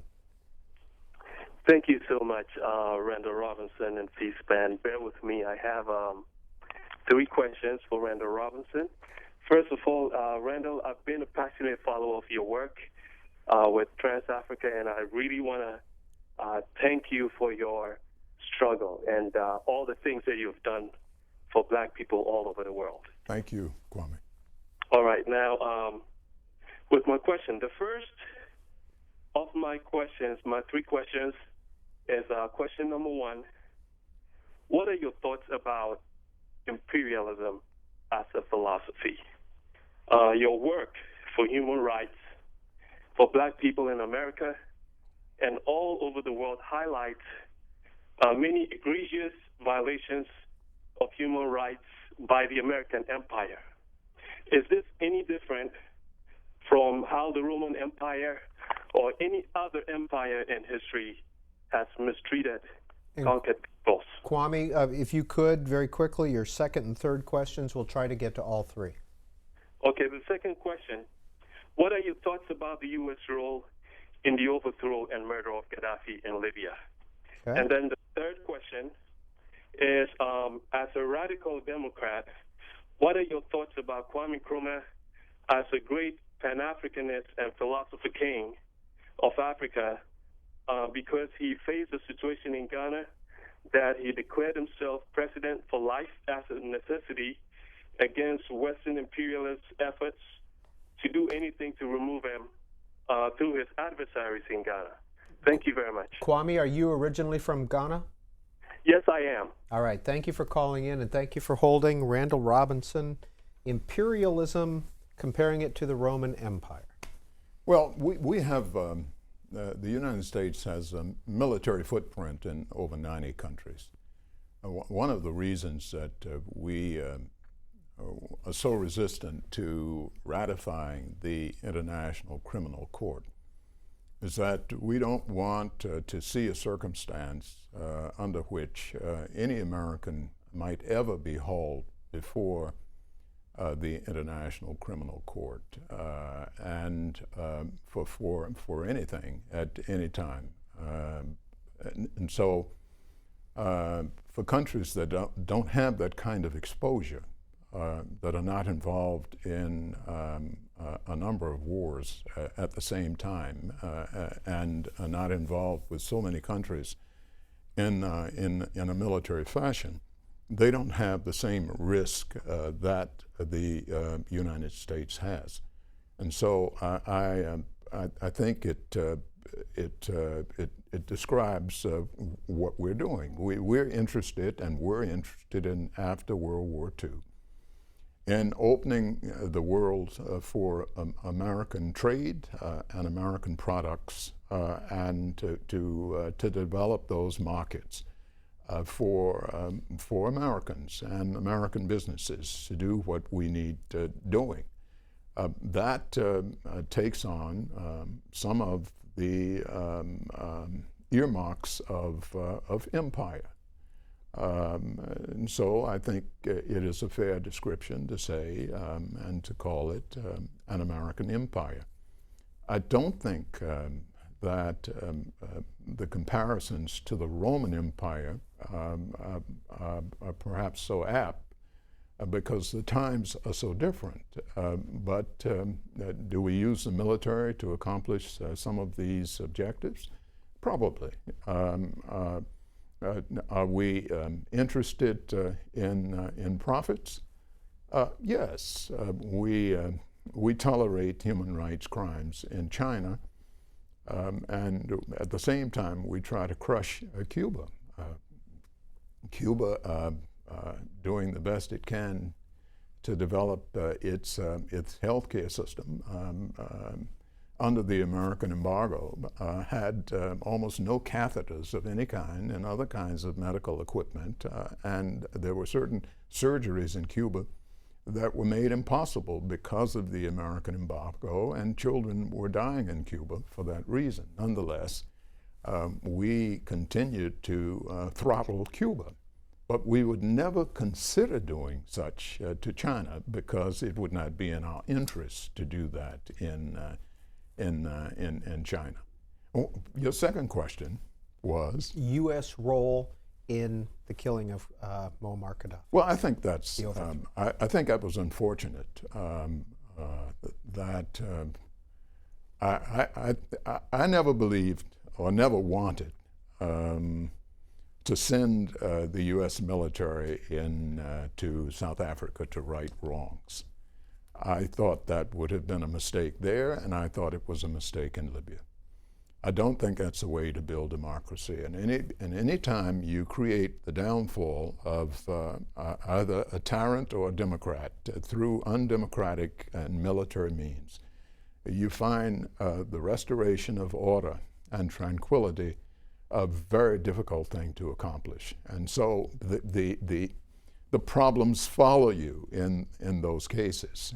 Now, we may stop covering these things, but that doesn't mean that they're not very difficult and troubling consequences that follow on the heels of these kinds of enterprises. I think that was a mistake to do what we did in Libya, and the way he was executed and the thought that we might bear some responsibility for that was more than unfortunate. And finally, the political situation in Ghana. Well, Nkrumah wasn't perfect, although I thought he was a marvelous scholar. And I read a great deal of his work very closely and was impressed by it. He had a special connection to the United States, as you know. He was a graduate of Lincoln University in Pennsylvania, and Ghana was the first country in 1957 to accomplish independence, which gave the black community in the United States great deal of pride. And I felt that pride, and I remember watching the cover of it on American television. But when too much power is concentrated anywhere, generally, we see evidence of situations of those who came to do good but stayed to do well. I don't know. I know about the charges, but I don't know the extent to whether they have been or were ever proven or not. And he was overthrown when he was out of the country, of course, in China. And of course, that was the end of the story of Kwame Nkrumah, when I think he had so much to say about Africa. But because he was saying things about a United States of Africa and a sort of prioritizing the interest of Africa above the interest of those who would want to make use of Africa, he probably collected enemies. I have found in my experience that those people who vigorously try to do anything for their own populations, to lift people in their own way, they collect enemies in the powerful West very quickly, and that I think was the case with of Haiti.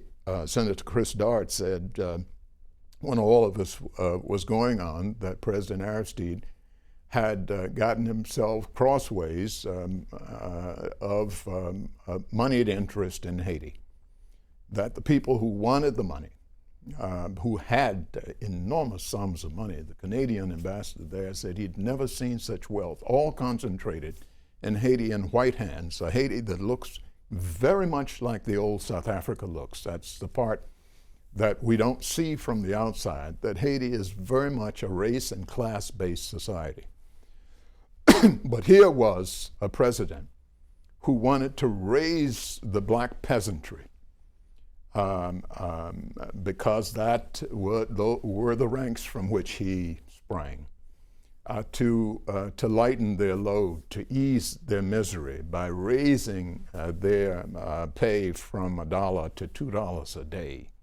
For that alone had created an unforgivable offense to the wealthy. And the U.S. Was bound up indissolubly with that group.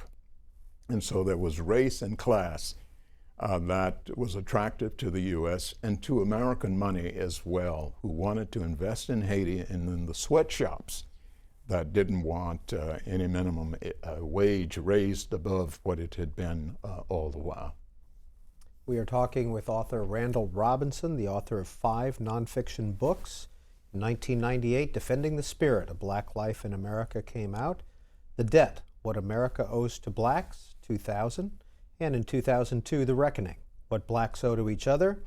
Quitting America, The Departure of a Black Man from His Native Land came out in 2004. And his most recent nonfiction book came out in 2007, An Unbroken Agony, Haiti from Revolution to the Kidnappings of a President.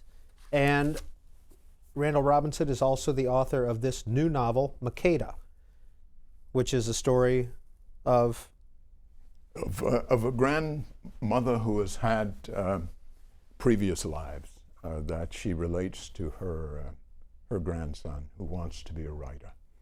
And she wants him to feel a great pride of possibility, and she wants him to know that the times in which he is living take up a very small space in our long existence, and that we have known better times that we will see again.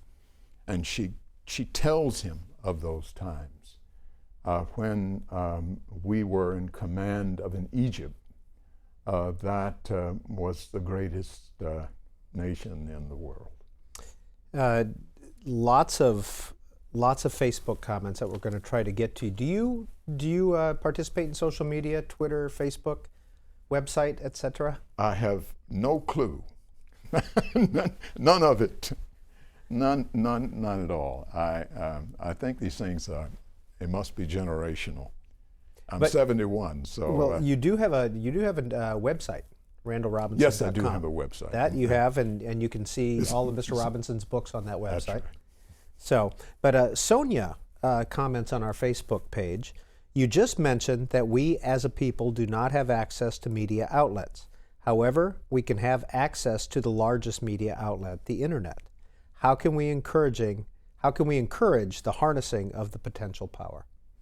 Oh, I think popular media is a major force, and I think young people understand the potential and the might of that force, and we have to use it. When I was talking a while ago, I was talking about big corporate broadcast media that decides every night what to tell people about themselves, but more importantly, decides what not to tell people about what's going on in the world. That's a lot of power concentrated in a very few hands, and it is managed largely by small groups of whites in corporate rooms around the country. There are fewer and fewer blacks, even in publishing.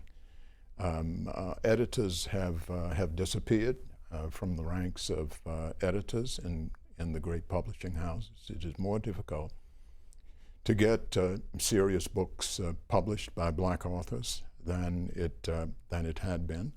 And so these are very difficult times for black people who want to say something, things that need to be said, very much. And we as a nation ought to all have a curiosity about. I think we need to tell not fewer stories, but more stories.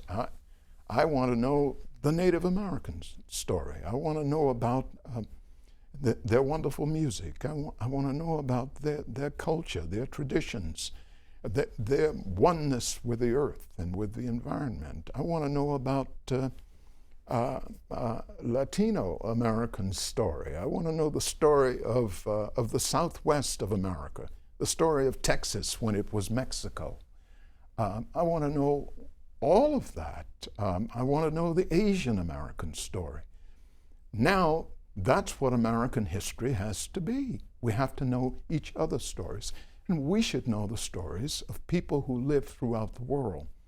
And then some of the fences between us would fall.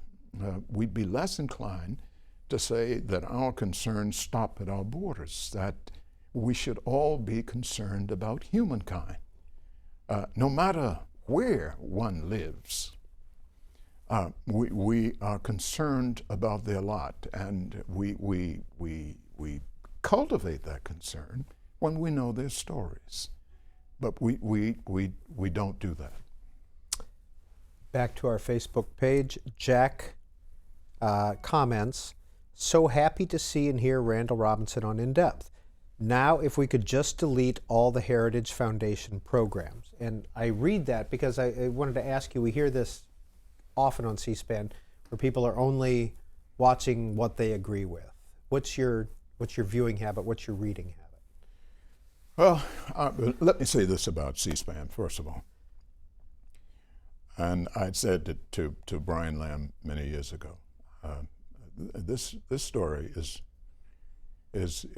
this operation, this C-SPAN, is one of the great contributions to democracy, because you have, without prejudice, all voices. expressing themselves. And it's important that we all have an opportunity to hear all of those voices.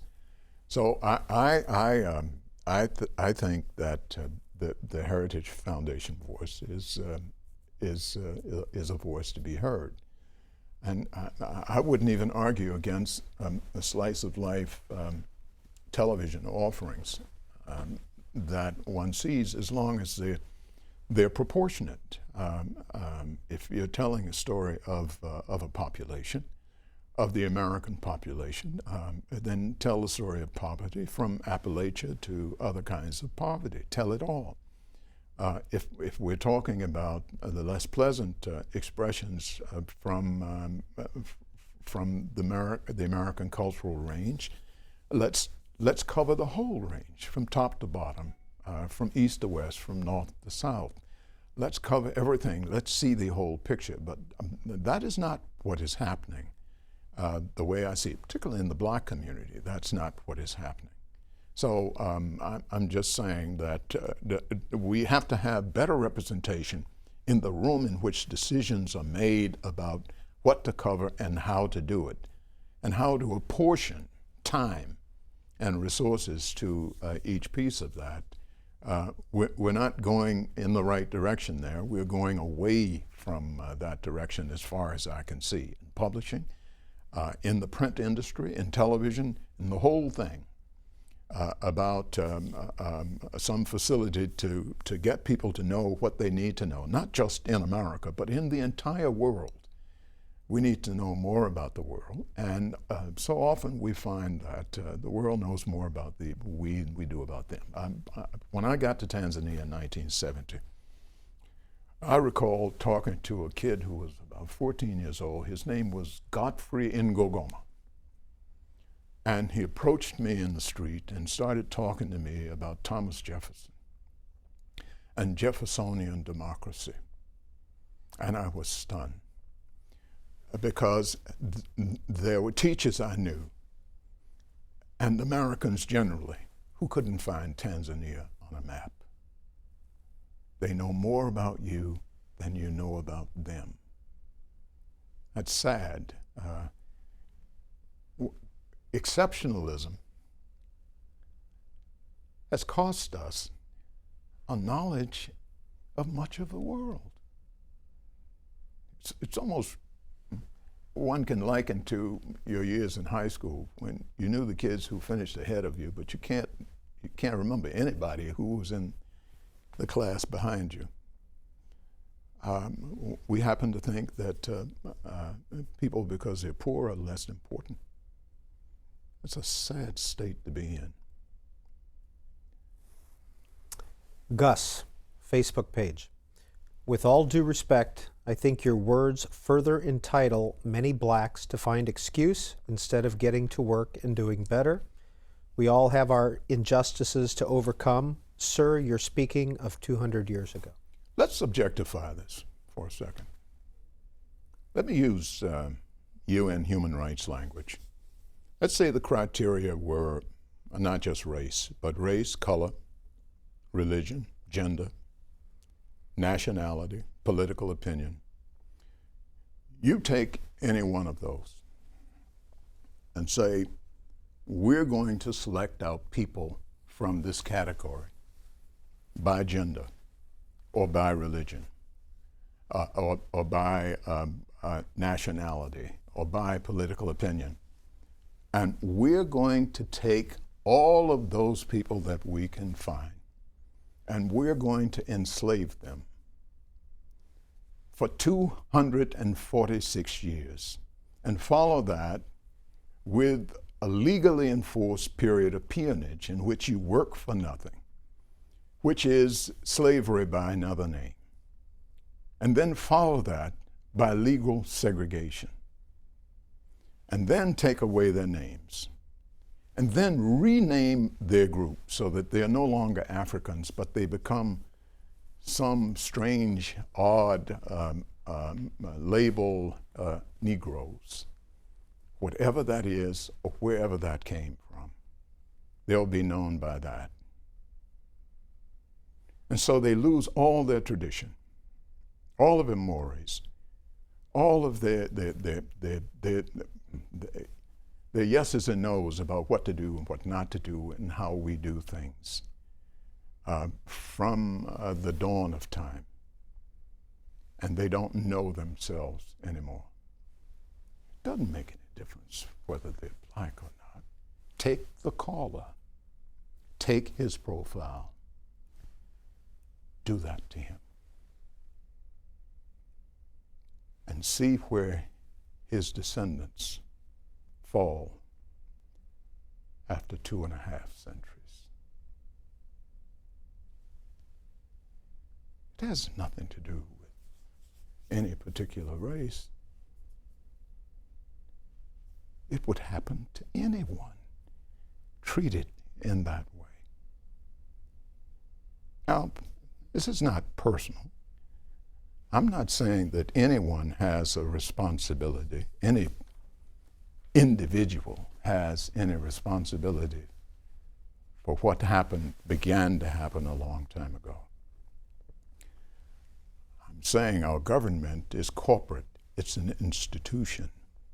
It benefited. And it has a responsibility. And so if reparations were paid, I'm a taxpayer, I would be paying them. I'm not suggesting that I would get reparations. I don't need repair. I'm saying those who've been crushed to earth would get some recognition of what happened and some opportunity to repair themselves. Why else do you think we see this disproportionate success, failure gap, wealth assets gap? We know that people are equally naturally endowed. That can't be the problem. How else could it have happened? 3.5 centuries of slavery and near slavery.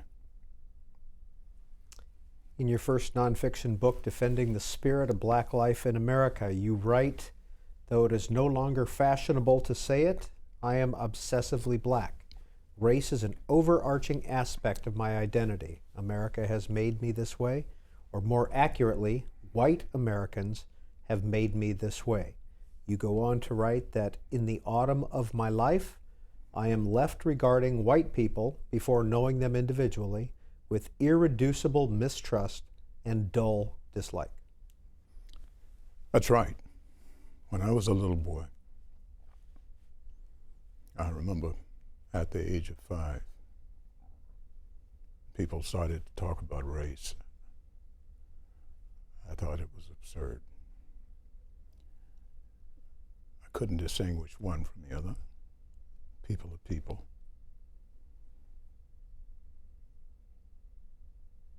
But the wounds add up.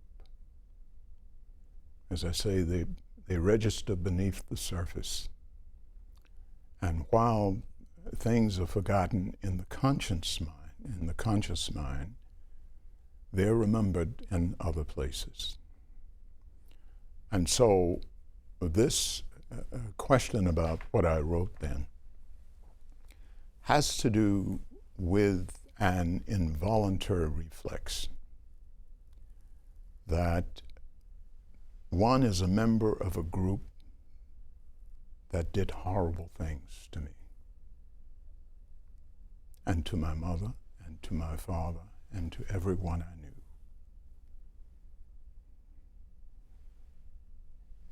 Does that mean that's a permanent status? No. But that's a reflex, and would be for anyone subjected to the kinds of things that we were, and many still are, being subjected to. Pascal, Miami, good afternoon. You're on with Randall Robinson. Good afternoon, Mr. Robinson. I'm a Haitian American living in South Florida. How are you, sir?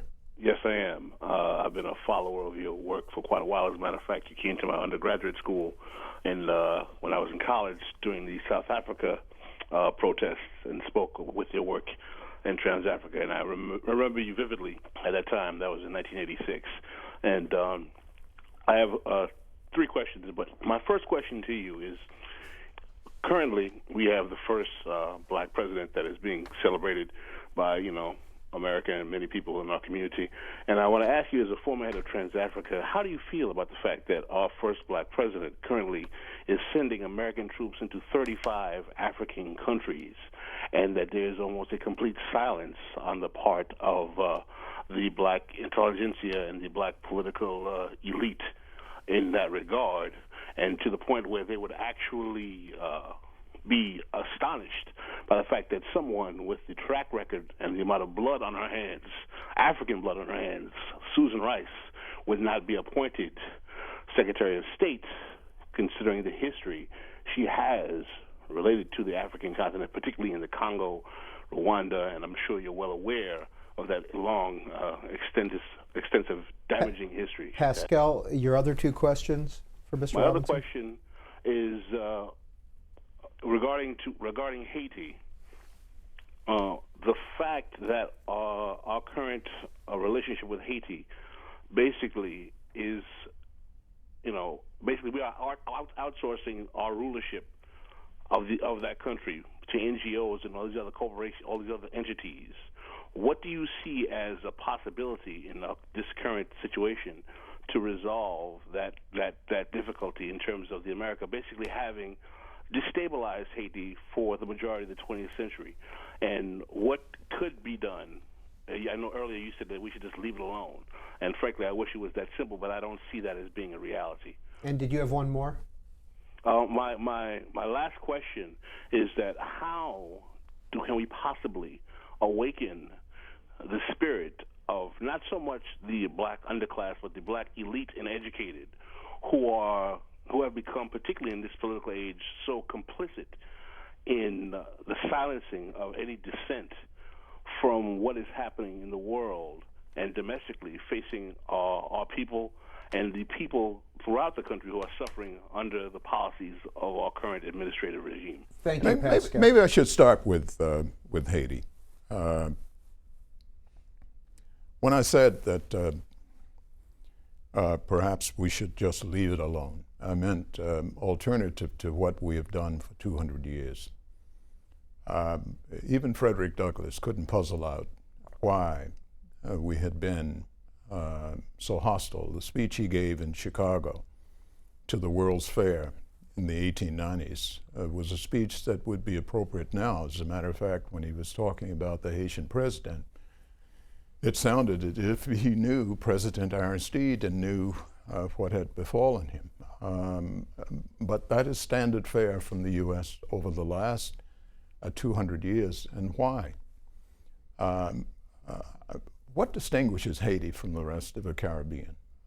They are, in the rest of the Caribbean, democratic, stable governments from end to end with friendships with the United States. Open government where all of the freedoms are enjoyed, speech, religion, and all the rest. Haiti is an extraordinary place. It is 8 million people. Its arts are world class. Some of the best painters in the world. Its poetry, its literature. Haiti has everything going for it. But why has the U.S. singled out Haiti for this kind of opprobrium? I'm not quite sure that any of us has figured this out. Perhaps it is on a strategic water passage that causes it to invite such intense interest from the United States. Perhaps because Haiti has gold and diamonds and perhaps oil and all of that offshore Perhaps that has something to do with it. Or perhaps it has to do with the anger that Jefferson and George Washington and so many felt, with the exception of one of the early Americans, Thomas Paine, who spoke out against what the U.S. was doing to Haiti. Because Haiti had the temerity to strike out on its own and to stand up and to remain African. Haiti is the most African country in the Caribbean. Its idea of its religion is that when you die, you will return to Guinea because they still remember Africa. Its art is inspired by Africa. Haiti is a country of 1,000 proverbs, when African proverbs have been forgotten throughout the diaspora. And Haiti is a country that knows its history, that invites the almost anger of Western society, and particularly in France. They remember Jean-Jacques Dessalines, and they remember Toussaint Louverture. Sadly, I went to a school in Jamaica to speak to high school students in Jamaica, not far from Haiti. And I asked a group of 15-year-olds if they knew who Toussaint Louverture was, and they said not a hand went up. And I asked if they knew who Snoop Dogg was, and every hand went up. They knew nothing of the extraordinary story of the Haitian people, to whom we owe so much. But it still seems to gall the United States and the Western community. And so for that reason, I am suspicious of our embrace of Haiti. And it bothers me, and it is extreme to say what I said, but sometimes one has to wonder if they would be better off if America left them alone. His next question was? President Obama's Africa policy. Pascal said that. I'm very concerned about that. I just think that when you get American military involved with your military, the disengagement does not come without consequences. Typically these things lead to bad ends. And for the countries involved. When your country becomes of strategic usefulness to the United States, you find that the management of your own democracy will be infinitely more difficult to administer. And the complicit spirit of black elites in America, and how to awaken that. Oh, as I've gotten older, I've become more disinclined to judge people.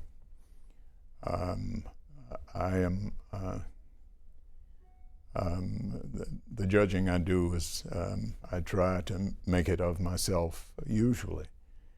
I think most of us, when we are doing things that others would feel not the right things to do, we do out of an absence of knowledge of consequences of what we're doing.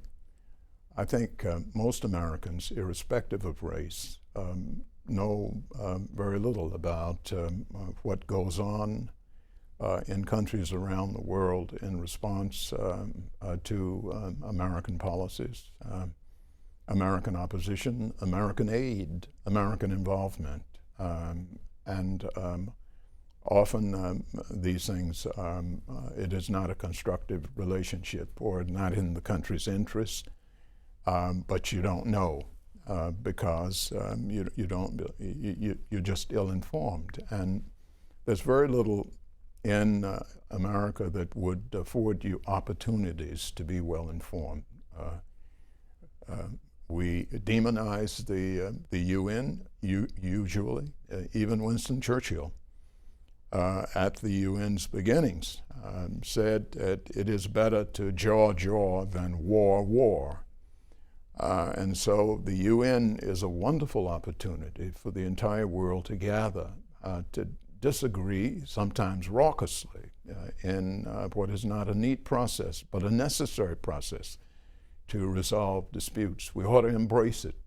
We ought to embrace our differences. We ought to embrace these human rights conventions, but we don't do that. We almost celebrate our ignorance. And I'm talking about all of us, of all classes, whites and blacks, from the top of government to the bottom of society. We do that, and because we are the most powerful country in the world, we do the world no service when we do that. Leadership should be principled, and we should recognize that perhaps our opportunity is fleeting to save us from ourselves. We don't know the point at which we will have done so much damage to home earth that it will become unlivable. When we've overheated environment, the environment's so irreversibly that no one can live here. But we can't support the Kyoto Accord, which may be in itself too little too late. We can't because we're exceptional and we listen to no one on anything. It is the worst kind of devastating stupidity that one would want to see in a country we like to describe as the greatest country in the world. It is so saddening. And in a democracy, we all have a responsibility, for we are all Democrats, and we all have to make it account to us for what it does, which means that we all have to be enlightened. We all have to know something about what it's doing and then participate. And I don't think we do that very well either. We seem to be diverted by the most frivolous stupidities. And television has done us no service either. Mr. Robinson, I think it's in Defending the Spirit you talk about reading people by looking at their face shapes or characters of their face. The shape of their face, whether it's round or angular. Did I say that? Uh-huh. No, I can't do that. Maybe you need to find the language and read the language to me. Please. I hope in one of your books that I read that. I'm not just making that up, but I will find that. Well, I wrote that a long time ago, so maybe that's the case. Right. I can't remember. Nancy in Altadena, California. Nancy, please go ahead. C-SPAN. And Mr. Robinson, you're just a marvelous, wonderful human being. Oh, thank you very much. I'm from Altadena. I would like you to comment. I know I have so many things I'd like you to comment on, but particularly on Mr. Obama's policies regarding the drones, rendition, lecturing to black people about their inadequacies, and his support of the 1% in Wall Street and retroactive immunity to the telecoms. And, you know, I'm just very disheartened about this. And finally, the most important thing is, why did Mr. Obama try to strong-arm President Zuma of South Africa to keep President Aristide there? And last, you watch Amy Goodman in Democracy Now! And I had 100 points for you that I was going to email you, but I said I can't bore Mr. Robinson with all my frustrations. But thank you again and again. Well, I should say that President Zuma has to be applauded because he did everything to respond to President Aristide's wishes to go home. He and his wife Mildred and their two girls had been in South Africa for a long time. The South African government had been a wonderful host, but they wanted to go home. And I can't read President Obama's mind. I don't know why he expended energy and resources trying to block President Aristide's homecoming. As I've said, it was a violation of human rights law, and sadly so. I disagreed very vigorously with the president on his role in that. Okay, I gotta defend myself here. It was in Quitting America, and this is what you wrote, Mr. Robinson. I guess it wasn't as important as I thought it was. When I was a small boy in grammar school, or grammar class, I developed the diversion of grouping people by the cut and arrangement of their facial features.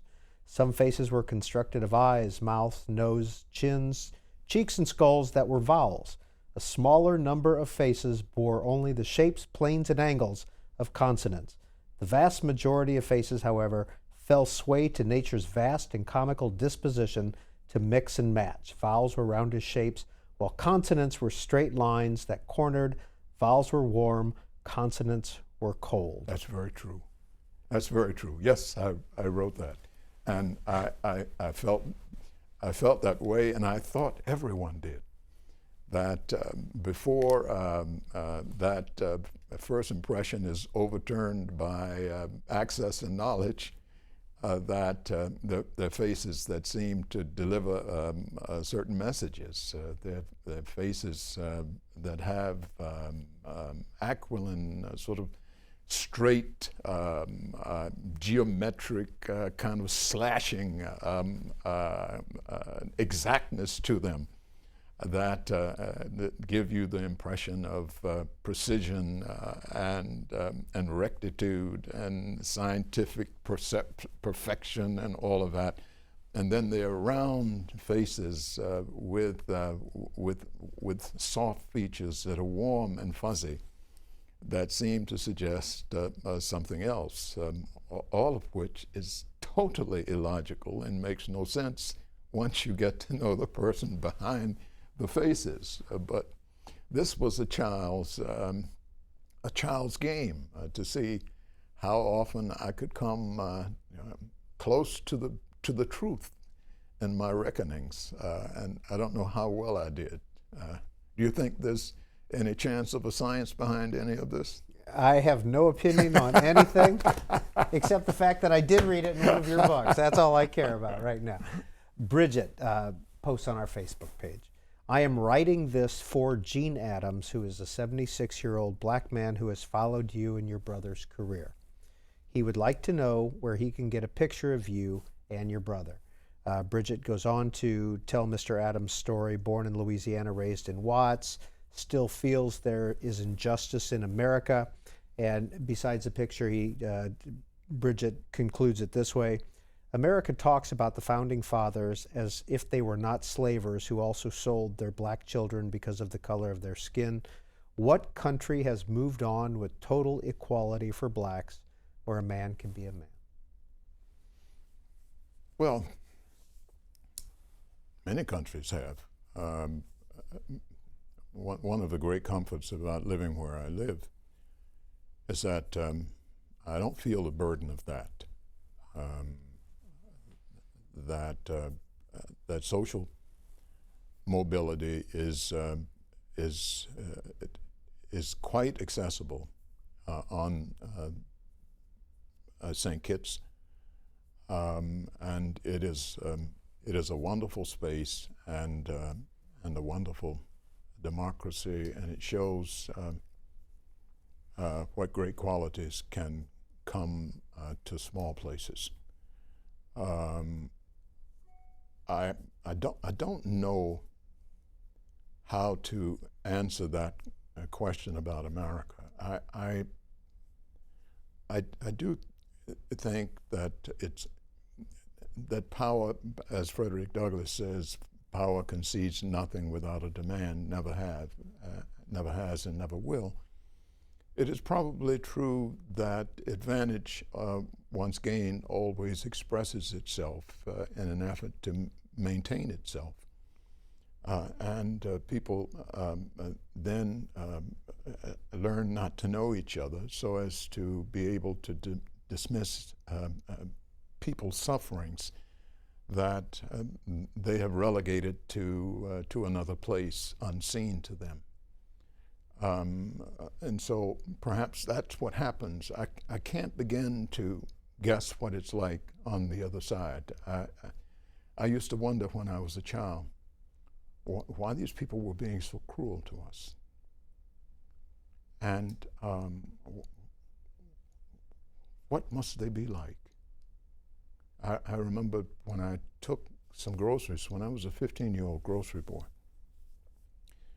I took some groceries to a home somewhere in a distant white community. The grocer had driven me in his car, and I had to take him into the house. And the family was in the kitchen, and I noticed they had an oven on the wall in a brick wall, and I'd never seen a wall oven before. My family was, my father was a teacher, but we had 4 children, so we didn't have a wall oven, at least. But I noticed the family began to talk about intimate things right in front of me.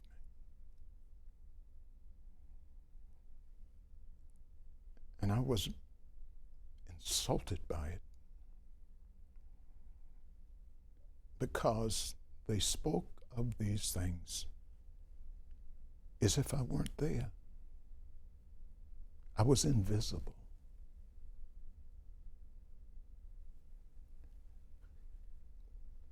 What does that tell you about people? We still show movies in America, on Turner Classic Movies. Movies in which black characters, movies from the 1930s, that register fresh with me still. Black characters, males are always scared out of their skins. The eyes bubbled wide, whites enveloping, scared of everything that the white female characters aren't afraid of. And the black women characters are always compulsorily huge and overweight, while the white characters, female characters, are always petite and pretty. And all of the grinning and bowing and scraping is just as offensive to me now as it was when I was a little boy. But they still show it. Should they not? Should it not be on TV? It should not be on TV. It was humiliating then. It's humiliating now. But it makes money.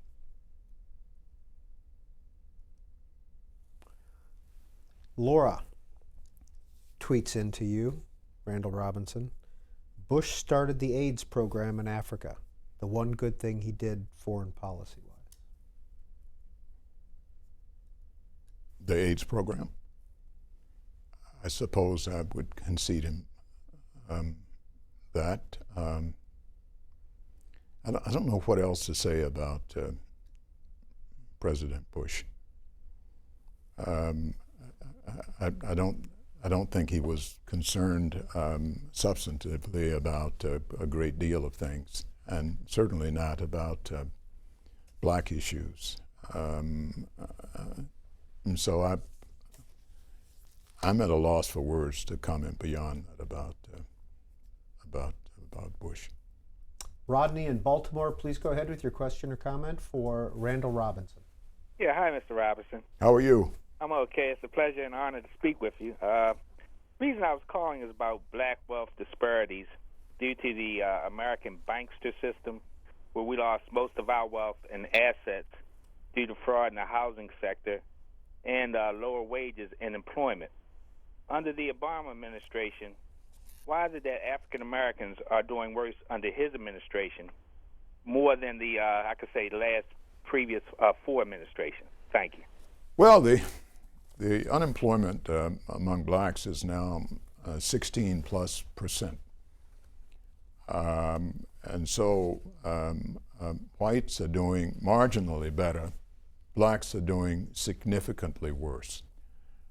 The question is, how much of that do we ascribe to the president? Of course, there are other market forces and factors, I suppose, but I think that's a good question to put to the president. I should say at the same time that nobody wants more than I do to see President Obama succeed. It is very important to the black community that he have a successful presidency. And I think to some extent that's why blacks have not been disposed to be harshly critical of him because of things we might think he should have done but has not done. I think the political space he operates in is very small on these kinds of issues. And I don't know if he is willing to push out that space to do more things, but I think it is a question he would have to answer. But objectively, I don't think there's any question that if one uses employment as a measure, that blacks have done worse than virtually every other community since the beginning of his presidency. Alfred, Thomasville, Alabama. Randall. Yes. How are you? I'm fine. How are you? Oh, I'm good. I have a couple of questions and I have a comment at the end. The first question is, where is St. Kitts longitude and latitude? Well, if you know where San Juan, Puerto Rico is? Yes. About 300 miles due east of San Juan. Which cruise line would you recommend? Oh my, they all come there. I'm really at a loss to recommend the cruise line. I don't know much about that. You don't much recommend tourism to St. Kitts, let alone a cruise line. But you know, all of the cruise lines come to St. Kitts. You pick one, it will be there. Second question, Randall. This is on the fact checking. Did you go to school with Patricia Boyd Evans and Marvin Maurice Zip-Cherry? I don't think so. Back in Armstrong High School when your dad was coach, when Sporty Gnarl and yeah, Sporty Gnarl, of course. Sporty Moses Gnarl, I knew well. He's a good friend of my sister Jewel. So yes, I knew him, but the others I'm not so sure. Now remember, I left high school over 50 years ago. Now, Alfred, where did that question come from? Well, I married one of his schoolmates, Patricia Boyd Evans, and she had a sister named Teresa. Is that right? Yes. And of course, as I say a comment, I'm gonna get off and let somebody else come on, but I'm gonna highly recommend that you introduce yourself to Cyber World, and I'm going on your website and buy all your books. Okay. So I can use them in my class. Look, I'm the first to tell you I need help. Well, I will, and I'll catch one of those cruise lines, and I'll be ringing your doorbell sooner than you think. Oh God.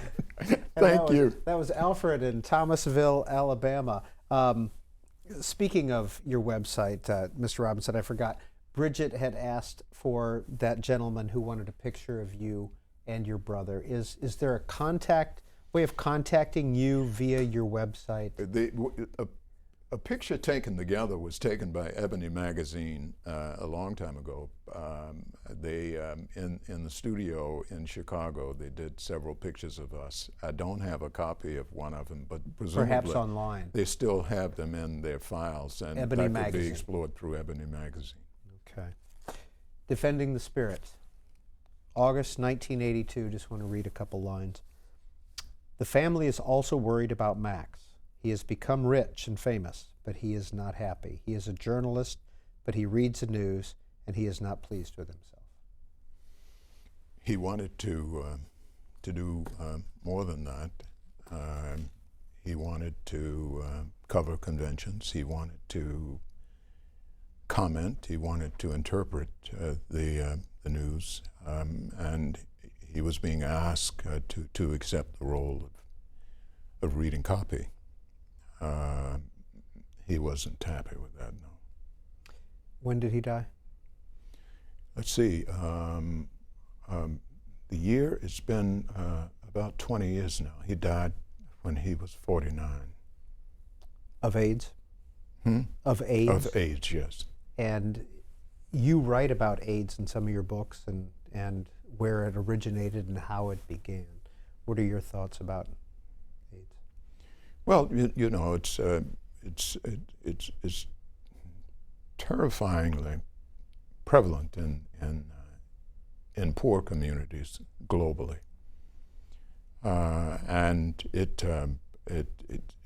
it's now a real terrifying force in women's situations too, of women's health, and it's a big factor in prison life, and certain states not allowing, the last time I looked, condom use for prisoners in prison because they don't want to come to terms with the incidents of sex in prison and men bringing AIDS home to their wives, that sort of thing. These are big issues that trouble us, and AIDS is less talked about now than it used to be, but there's still no cure. One can take, of course, a cocktail of medicines and control it if you don't have a full-blown disease. So, but it is a big problem in poor communities and a big problem in poor countries and in Africa as well, of course. Sharon in Denver, good afternoon. This is In-Depth on Book TV on C-SPAN 2 with Randall Robinson. Good afternoon. The name is Sharon. The pronunciation is Sharon. Thank you. Okay. How you doing, Sharon? I'm doing real good, Mr. Robinson. I tell you, it's been a very enlightening couple of hours. I got to tell you, I appreciate it. Oh, thank you. Thank you, sir.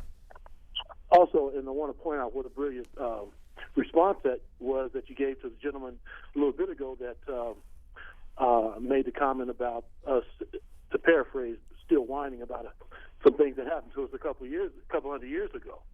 I hope he understands how ill-informed the nature of his question is now.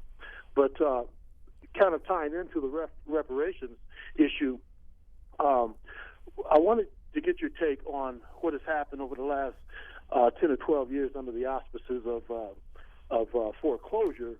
The Congressional Oversight Panel did a report in October of 2010, okay? And at that point, they had done the analysis of the impact that the foreclosure, which we consider home theft, has had on the Black and Hispanic community. And at that point, they had determined that it had cost the Blacks and Hispanics $360 billion in wealth, and which probably now, 3 years later, we're probably talking about pretty close to 400. But it seems like, not only is reparations something that's very difficult to get put on the table, but at the very same time, $400 billion being stripped in wealth, being stripped from the Black and Hispanic community, seems like that rolls the clock back quite a few years, even further back than Tulsa and all those other cities along the South that were burned down, during the 20s. So I just kind of wanted to get your take on that. No, I agree with you. That's been devastating. I mean, particularly when you look at this a family at a time, and what it means to a family's financing. when one puts virtually everything that one has into a home, thinking that's the safest place one can put it, and then to lose everything like that. So I can't agree with you more. That we ought to be reassured that something will happen in response, that there ought to be some recourse to make these people whole. But it doesn't seem to be on the horizon, and I'm every bit as concerned about it as you are. This email, this is from Diane in Brooklyn, Mr. Robinson. We have about 10 minutes left in the program. Excuse me, Mr. Robinson. You seem like a brilliant, thoughtful, committed, and well-intentioned man. I've heard many things listening to you that I did not know and wish had been more publicized. I am sympathetic to your cause, but I have a problem.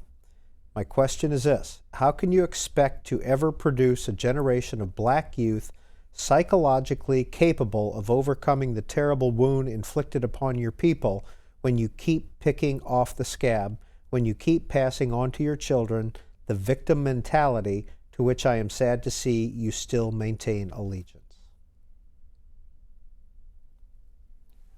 Well, I don't know what to say. I don't think I can satisfactorily answer that question for that person. And I don't try to answer that question, frankly.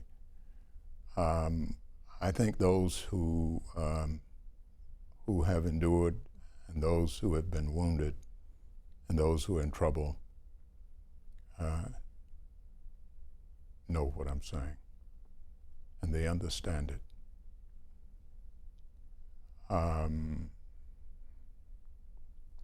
So I won't even try to answer that question. Diane in Brooklyn has a second question for you. If I were going to read one of your books, which one should it be? Well, I don't know what to tell Diane in Brooklyn. She doesn't seem to have an open mind. I would guess I'd ask her to read The Debt, and perhaps after she's read it, she might be thoughtful about these things, or at least she can understand how we, of course, convey from one generation to the next the disabilities sustained.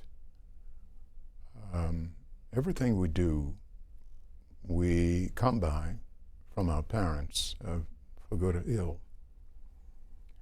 And when our parents are crippled, so is the child. Hurt people hurt people. When you have space to love, when you're whole enough,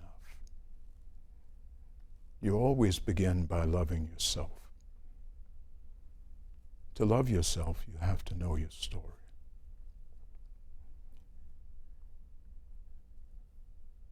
When I was a little boy and hadn't heard of Timbuktu, and then discovered its significance and the significance of Africa in its antiquity, that all of Greece's gods came from Egypt, and all of Egypt's came from Ethiopia before the dawn of time. That Greece's science, its math, its literature, so much borrowed from ancient Egypt. When I was a child, I needed to know these things, just as whites need to know about ancient Rome, ancient Greece, or ancient anything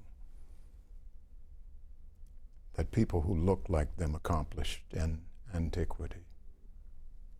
Well, if they need that, so do I. I don't need to know what their people did. I need to know the story of my people.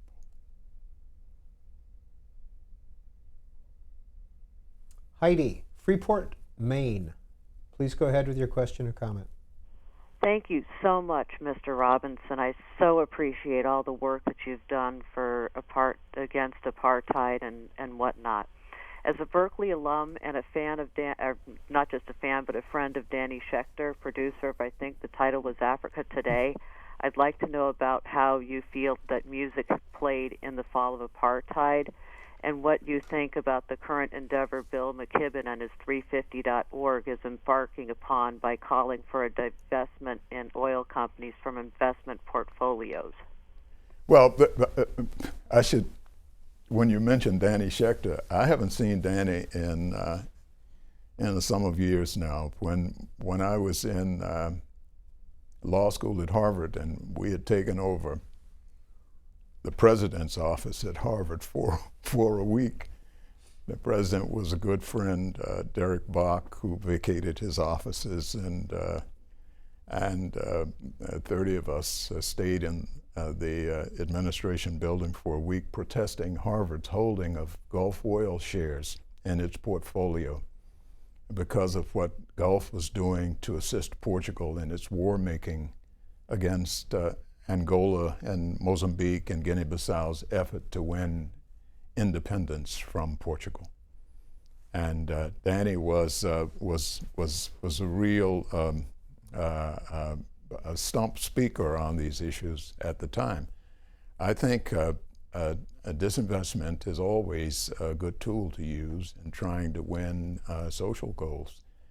I don't think the South Africans were able to understand anything that we were saying as long as we were saying something was unjust or wrong. But when they saw it affecting their bottom line and we were able to get past punishing sanctions, then we knew the beginning of the end was at hand.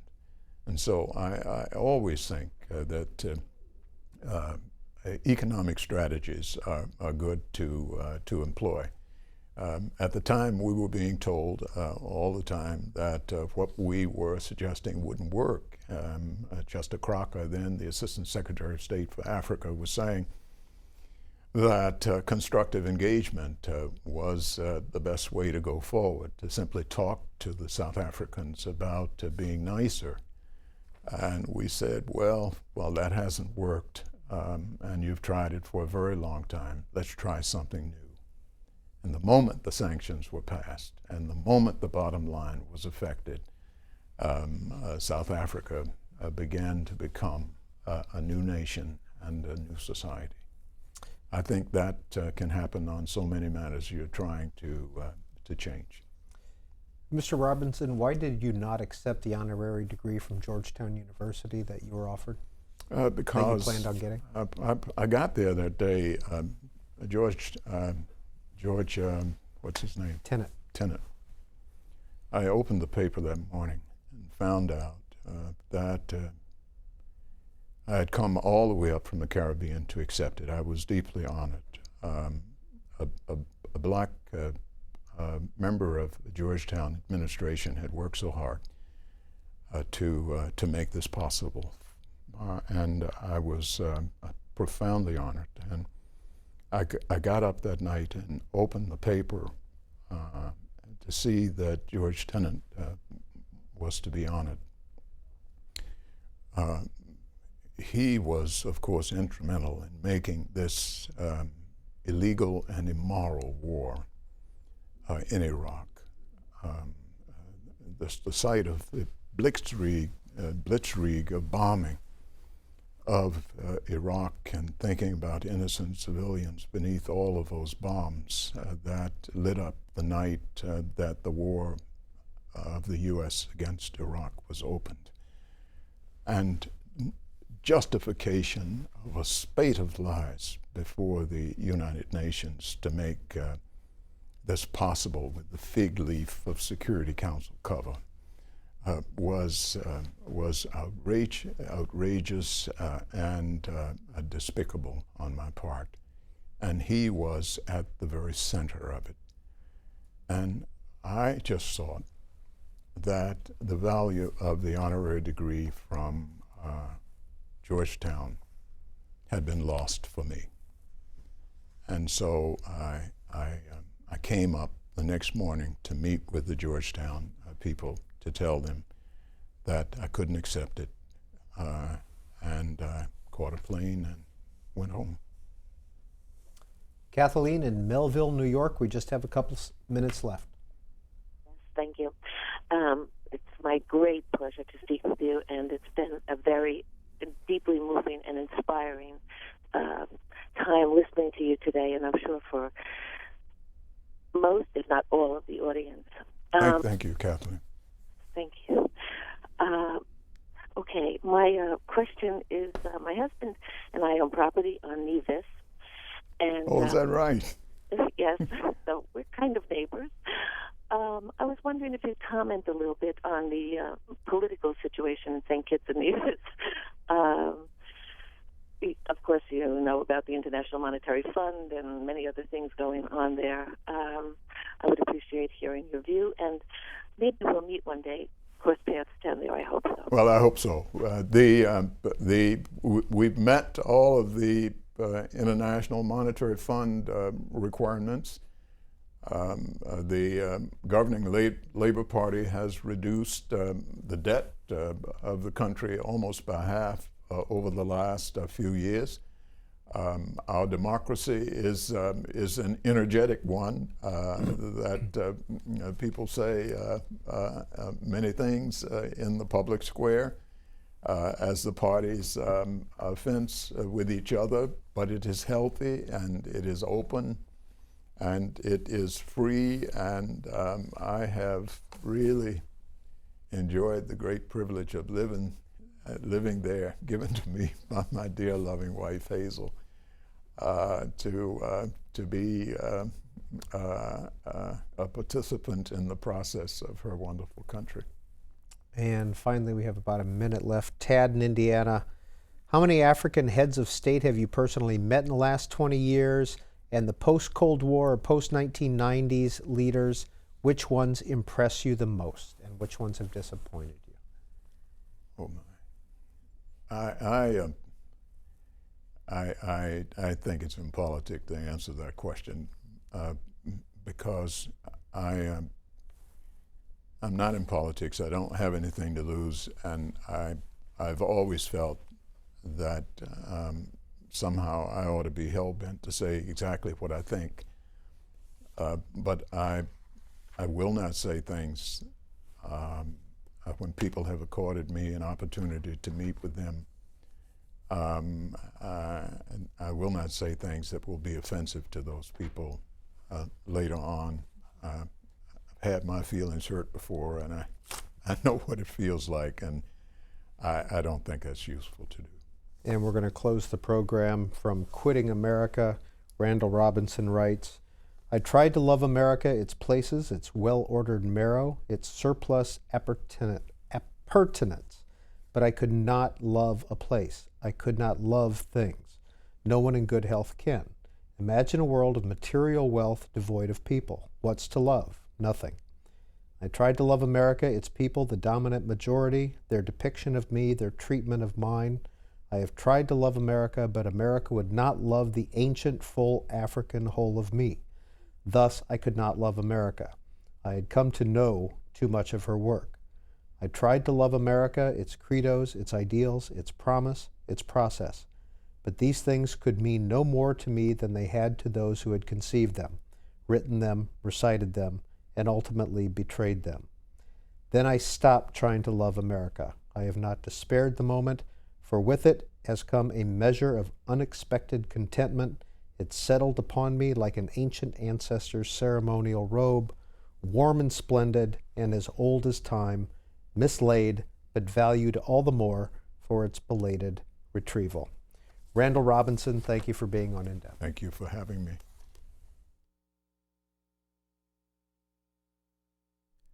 In 2007, David Goldhill's father died from an infection incurred at a hospital due to medical mistreatment. Up next, Mr. Goldhill, who is president and CEO of the Game Show Network, contends that his father's death was avoidable and questions how the nation's healthcare system allows over 200,000 similar deaths due to error. This is just under an hour.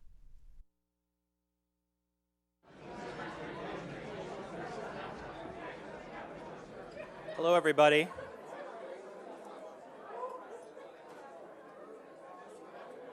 We're going to get started if you don't mind.